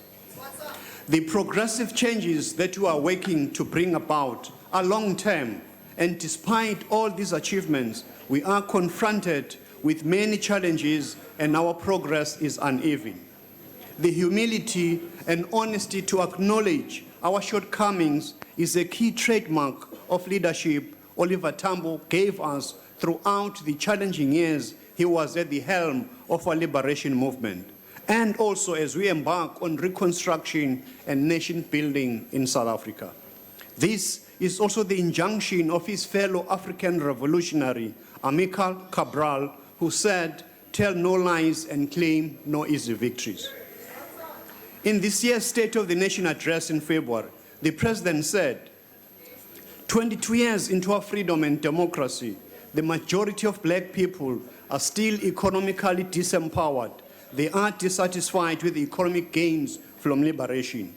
whilst households earn at least 5 times more than black households, according to Stats SA. This situation with regards to the ownership of the economy also mirrors that of household incomes. The pace of transformation in the workplace, the implementation of affirmative action policies as required by the Employment Equity Act also remains very slow. The skewed nature of ownership and leadership patterns needs to be corrected. There can be no sustainability in any economy if the majority is excluded in this manner. Our National Development Plan Vision 2030 and radical socio-economic transformation. Members, we have adopted the National Development Plan, our Vision 2030, precisely to help us to focus our efforts in tackling the core challenges as well as obstacles to attaining a just and a prosperous South African society. The plan provides us a more coordinated and consistent steer to our programs and interventions based on measurable evidence. Socio-economic development requires far-sighted leadership. This is what inspired the National Development Plan, which was produced by the National Planning Commission as an independent body of experts appointed by President Zuma with the task to consult our society and key stakeholders in that process. We commend our parliament and all political parties who in August 2012 adopted the NDP in consensus on behalf of the people of South Africa. To remind us of the bold goals we have set for ourselves as a nation, the NDP commits us by 2030 to eradicate absolute poverty by uplifting the 30% of our people who live below the poverty line, to reduce unemployment rate to 6%, to significantly reduce inequality from 0.69 to 0.60 Gini coefficient through a range of policy interventions. Our government has to play a leading role in the implementation of the NDP, and in this regard, Cabinet wasted no time in ensuring that the goals and targets of this plan are integrated into our government's medium-term strategic framework, the MTSF, for the electoral period 2014 to 2019, as the first 5-year implementation program of the NDP. The MTSF is a transparent presentation to all South African citizens of the work of government, of the actions that are being undertaken, and the outcomes that we seek, and what is being done and measured towards realizing the goals and the vision of the NDP. The Department of Planning, Monitoring and Evaluation, the DPME, has the task to ensure that the strategies and the annual plans of national and provincial departments are aligned to and advance the long-term goals and priorities of the NDP. On this basis, the department monitors the implementation of the NDP and reports quarterly to Cabinet and to the public through our website, as well as through branding and communication campaign that is being stepped up. All of this, honorable members, is part of institutionalizing proper evidence-based planning across the whole of our government and to lay the basis for effective implementation as well as accountability as individual departments as well as government as a collective. The mid-term scorecard. Our mid-term review of the implementation of the NDP shows that while we continue to make progress on a number of fronts, in particular on the provision of basic services to millions of our people who were previously denying them, on education, on health, on security, to name a few, our performance and delivery can be enhanced. We can prioritize better. We can utilize our limited resources more efficiently and more effectively. Let me share with you some of the numbers that State SA has confirmed. On quality basic education, almost universal access to basic education at 98.8% of 7 to 15-year-olds are attending education institutions in our country. Mathematics and the trends in international mathematics and science study scores have improved the most from 285 in 2003 to 372 in 2015. The international midpoint is 400. Southern and Eastern African Consortium for Monitoring Educational Quality scores have also improved from 494.8 in 2010 to 587.2 in 2015. On health, the President has spoken about the life expectancy. Just to add that State SA is projecting and estimating that this year the overall life expectancy will rise to 67 years. On child health has also improved, with under 5 mortality decreasing from 56 deaths per 1,000 live births in 2009 to 37 deaths per 1,000 live births in 2015. Maternal mortality ratio has also improved from 302 deaths per 100,000 live births in 2008 to 132 deaths per 100,000 live births in 2014. On higher education and training, the number of qualifying TVET students obtaining financial assistance annually has increased from 188,182 in 2012 to 235,988 in 2015. The number of students enrolled in public higher education studies at universities has increased from 950,000 in 2012 to 985,202 in 2015. On human settlements, from 2014 to 2016, access to housing has dramatically improved. Housing delivered by the state has increased by 295,179 additional units. 176,423 title deeds have already been transferred to homeowners, thereby reducing the previous backlog of 820,000. On delivery of basic services, 724,430 additional households have been connected to electricity, 52,778 are connected to non-grid, 305,100 additional households have received access to water.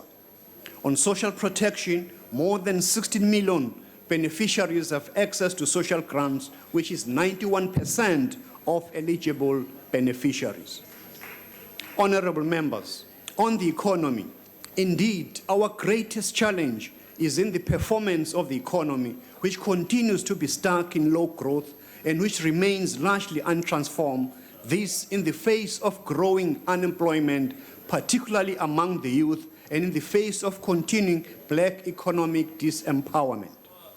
The emphasis on radical socio-economic transformation must be understood against this background.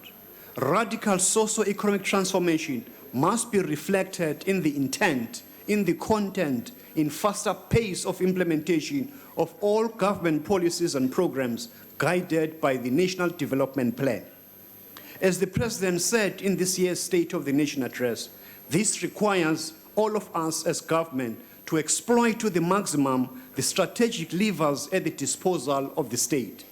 Government is tasked by our citizens to legislate and regulate the economy and society to progress and transform it in accordance with the vision of our Constitution, to ensure, amongst others, that the national budget, which currently averages 1.6 trillion rand per annum, as well as state-owned companies, are accordingly aligned for this purpose amongst those strategic levers. In this regard, at its August 2016 Lekgotla, Cabinet decided that DPME must work with National Treasury to review government expenditure and plans prior to the start of the formal budget process to ensure that the budget receives stronger political guidance and support government's priorities. This exercise will culminate in a budget mandate paper which will be produced annually prior to the allocation of budget by National Treasury. This will ensure, honorable members, that the national budget strongly supports the National Development Plan, as well as more effectively serving as a stimulus for private sector investment and broader transformation.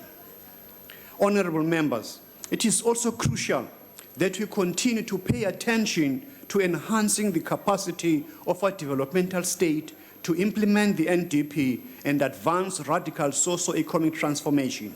To this end, we need to accelerate the professionalization of the public service, strengthening planning, delivery, and accountability mechanisms across all departments and spheres, developing a consistent strategy to engage the private sector and other sectors in society in implementing the NDP.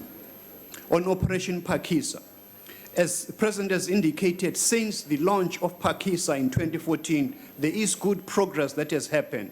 In the oceans economy, we have unlocked about 7.3 billion rand in both public and private sector investment, and a total of 6,952 jobs haven't been created. On ICT and in education, there's been a deployment of devices in schools, such as mobile trolley tablets, to learners at 2,884 schools, 221 special schools, and in 125 teacher resource centers. And all this, as well as e-content, to about 978 schools. On the Ideal Clinic, of the target of 2,823 facilities by 2019, already 824 have reached the ideal status clinic. On the Presidential Infrastructure Coordinating Initiative and North-South Corridor, by 2050, it is projected that Africa will have the same population as China and India combined, with rising consumer demand from a growing middle class, and African cities will be booming. It is therefore important that in order to achieve this as a continent, we must close the annual $50 billion infrastructure financing gap, relying amongst others on our own domestic resources, not least Africa's pension funds, which are estimated at $1.3 trillion by 2025.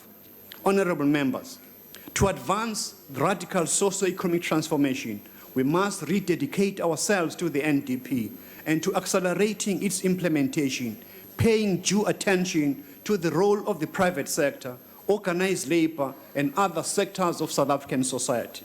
In this connection, our society as a whole is called upon to actively participate in the quest to craft our future that we want for this beautiful country. We must hasten the implementation of programs to achieve equitable ownership of the economy and redress the spatial segregation inequities through land redistribution. We must place nation building and social cohesion at the center of increased interaction amongst all South Africans from different social and racial backgrounds to advance our common humanity. Together, we need to grow strong leadership across society and mobilize our people to be active and responsible citizens to address all challenges that we face. We need to foster the creation of meaningful, sustainable social contracts which should propel our country onto a higher developmental and economic growth trajectory characterized by equity as well as inclusive and shared growth. Honorable members, there are no simple solutions to the question of economic emancipation in our country. We must fight with everything that we have to free ourselves from the bondage of apartheid that manifest in the problems of poverty, unemployment, and health outcomes, landlessness, and spatial segregation that we still confront. We must be focused, stay the course, intensifying the implementation of our programs guided by the NDP, and act in unity and acting in partnership. I wish to close with a quote from the Reconstruction and Development Program, the first overarching policy framework that was adopted by this democratic government in 1994. I quote, "By an election victory is only a first step. No political democracy can survive and flourish if the mass of our people remain in poverty, without land, without tangible prospects for a better life. Attacking poverty and deprivation must therefore be the first priority of a democratic government," close quote. That imperative, honorable members, remains true today as it did then in 1994 and is carried through in the Vision 2030, our national development plan, a program for radical socio-economic transformation. Let us all make it happen. The ANC supports budget vote 1, and I thank you. Thank you for that collective leadership in training. Honorable Schenke.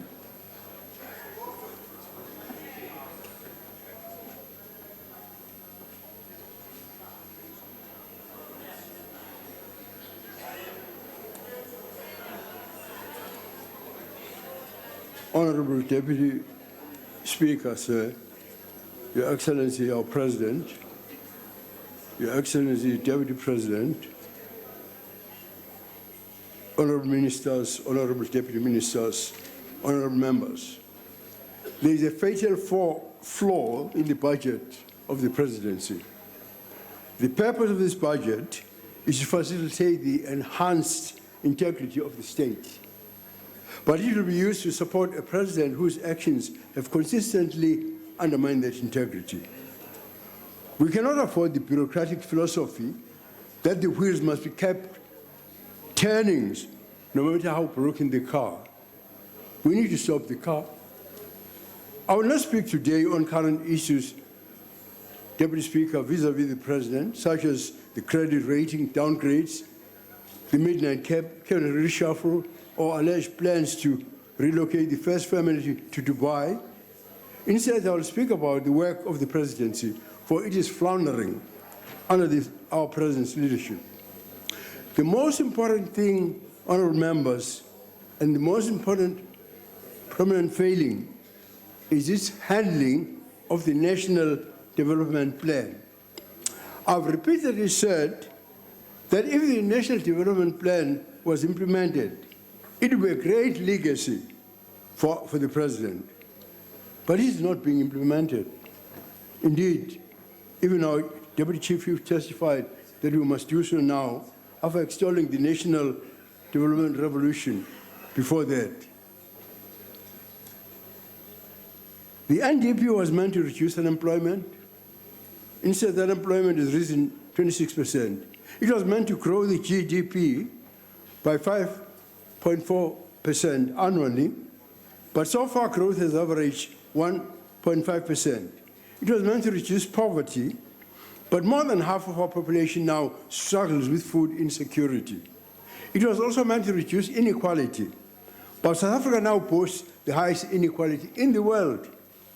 Why has the implementation of the NDP been delayed? The cost to our country is unconscionable. Equally unconscionable is the President's delayed response to the state capture report. Is it still being reviewed or simply ignored? And why is the inexplicable delay in appointing commissions of inquiry, even when there is a prima facie evidence of wrongdoing, as was the case with ESCOM, for instance? The IFA called for a commission of inquiry right from the start, but the President said no. I'm distressed, I must say, by the Tower of Babel in Africa's oldest liberation movement, the African National Congress. So during SONA, the President chanted radical economic transformation. But yesterday, the Deputy President warned of a hidden agenda behind this chant, for it may be used to plunder the resources of the state. Who should we listen to? I would like to get a response for that. What the President said, the theme of the President was actually the radical transformation, but we were warned against it yesterday by the Deputy President.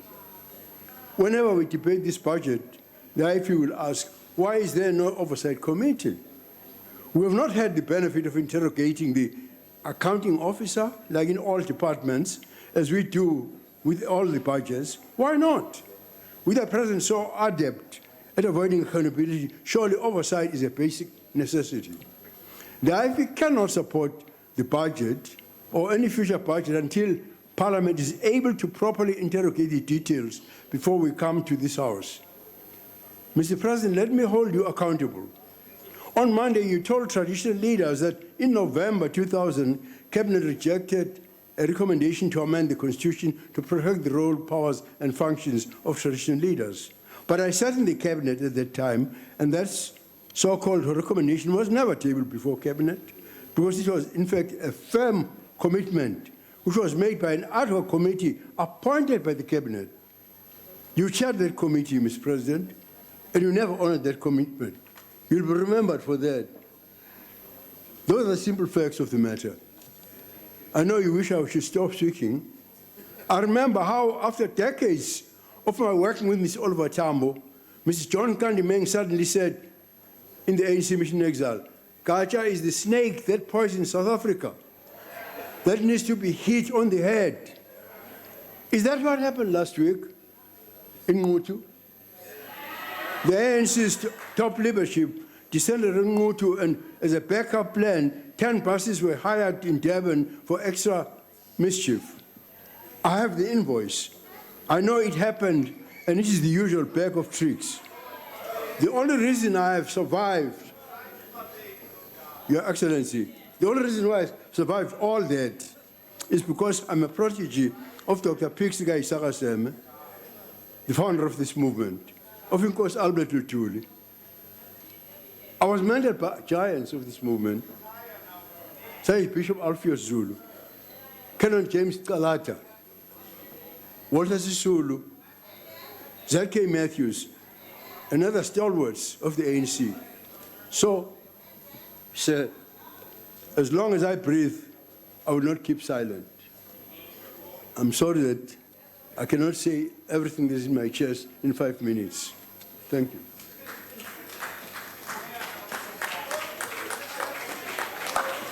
Deputy President.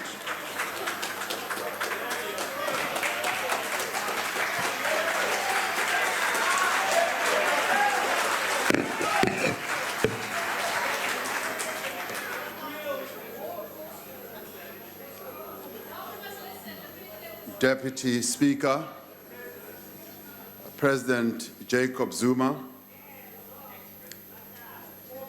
Cabinet Ministers and Deputy Ministers, honorable members, distinguished guests, I stand here to support this presidency budget vote.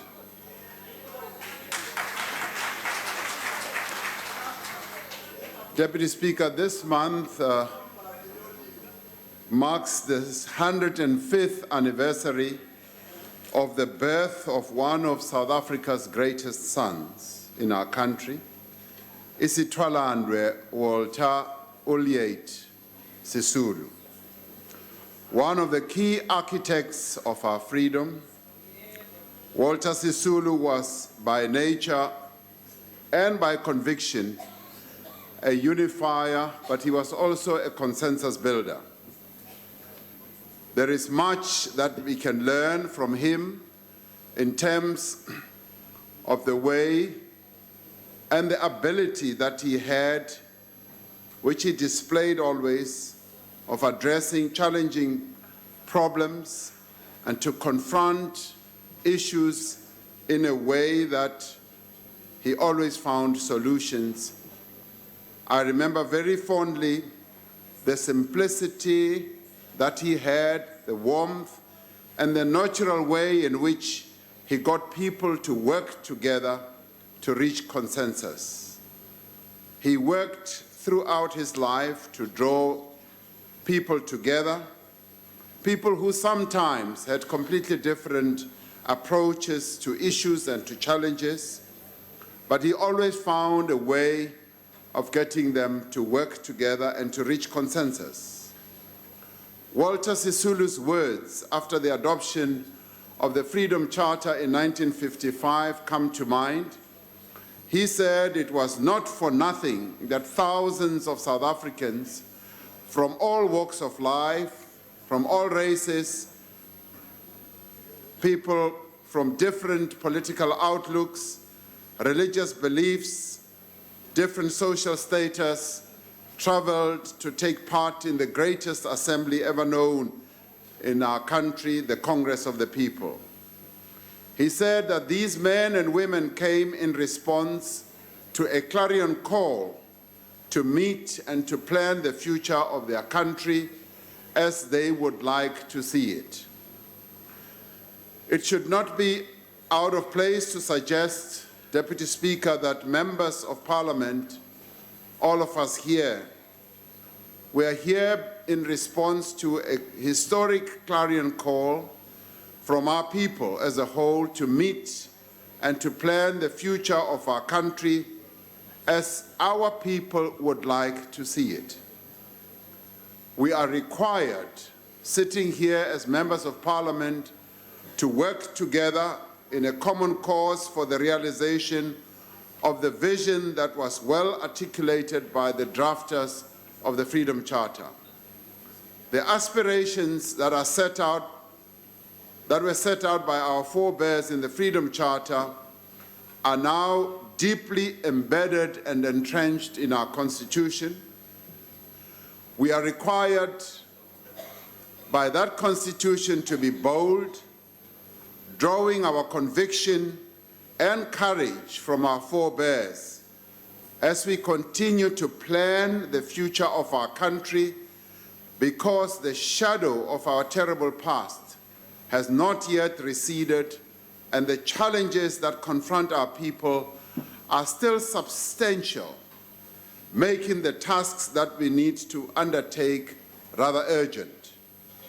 We must therefore be bold and act with haste, because despite the significant achievements of the past 23 years of democracy, there are still children in our country who still go hungry.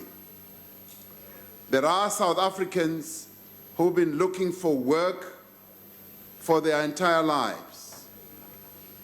There are people who die from diseases that are preventable and treatable.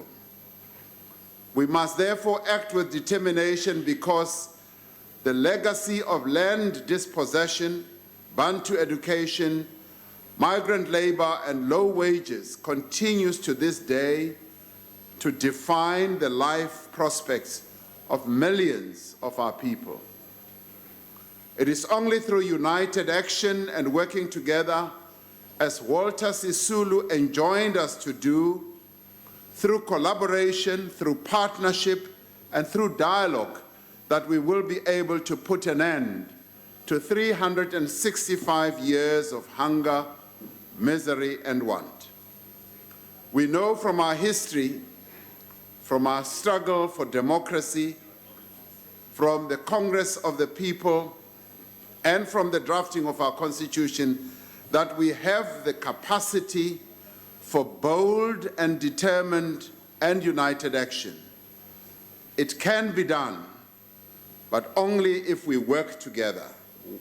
Working together in various endeavors of social, political, and economic interaction has become what I would call the new normal around the world. Leaders and policymakers who ignore this tried and tested approach to addressing and resolving problems do so at the peril of preventing societies from moving to higher levels of progress and development. I have seen over the past year how working together can achieve great outcomes on a number of issues where positive outcomes were thought to be impossible.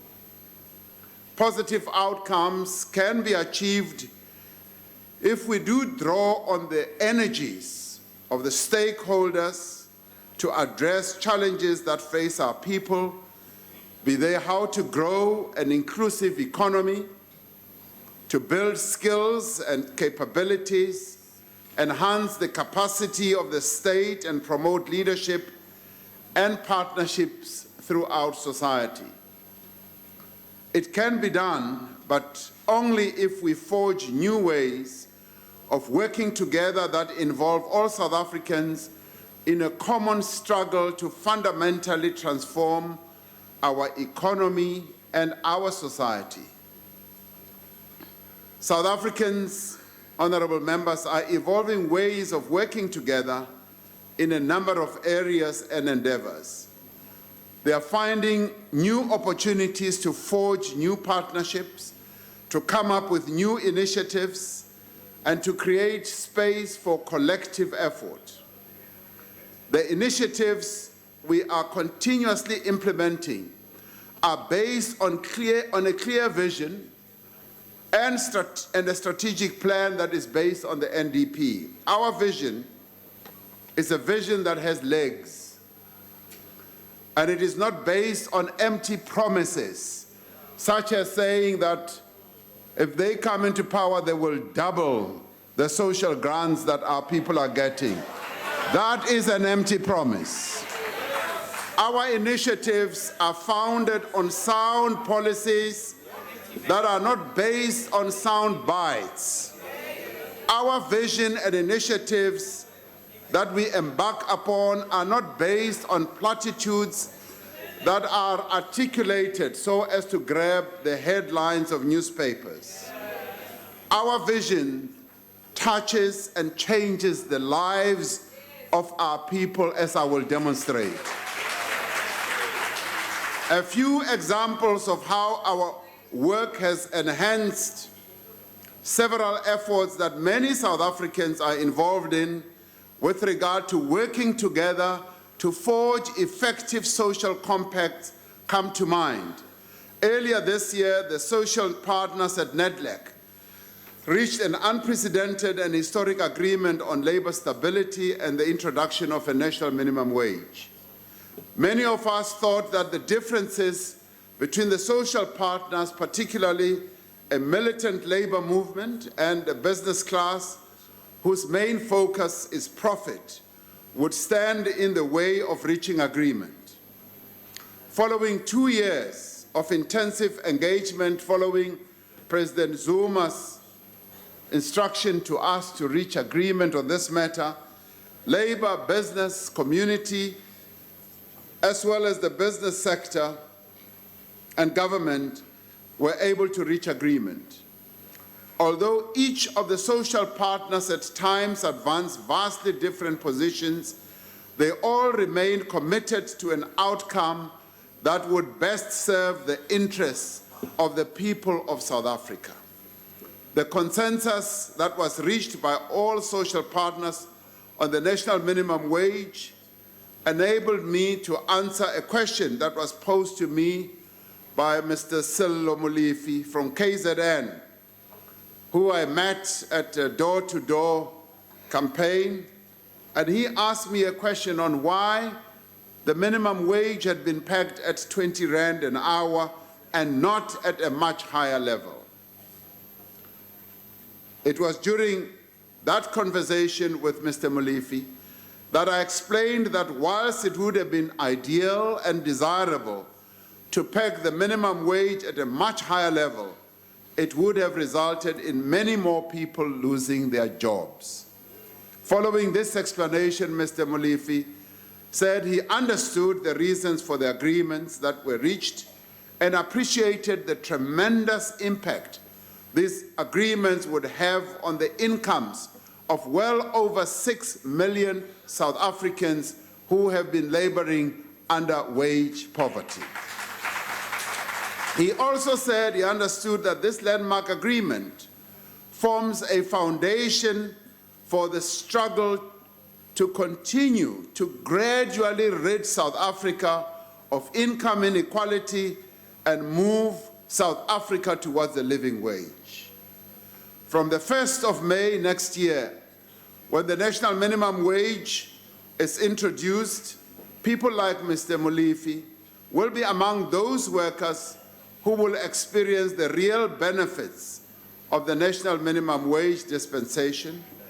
They will experience the real benefits of dialogue, of inclusion, of consensus building, and collaboration. Deputy Speaker, there are other areas where we see the emerging green shoots of social compacting. One of these is the Youth Employment Initiative, which we have dubbed YES, which is aimed at the challenge of youth unemployment in our country. This scheme will draw on the resources and capabilities as well as commitment of business, government and labor to provide paid internships and learnerships for up to 1 million young South Africans over a 3-year period across the economy. For the proposed youth employment service to be successful, we are calling on all companies in our country to participate in this YES initiative by providing the internships, the mentorships, and the learnerships that are necessary for the transition of young people into the world of work. On skills development, we are pleased that a number of companies recognize the importance of making meaningful intervention on developing the skills of our young people. It is this recognition that we have encouraged and that has inspired a number of leading companies to form partnerships with various TVET colleges across the country. Through these partnerships, companies are providing resources and skills to institutions that are critical to the skills revolution that our country must necessarily undergo. As a result of these partnerships, colleges are producing young people with skills that are needed, that are relevant, and that are also appropriate for industry. It was during a Human Resource Development Council visit, HRDC visit to one of these colleges, the Flavius Mareka TVET College in Sasolburg, that I met Refilwe Magolo, a remarkable young woman with great dreams. Refilwe comes from Excel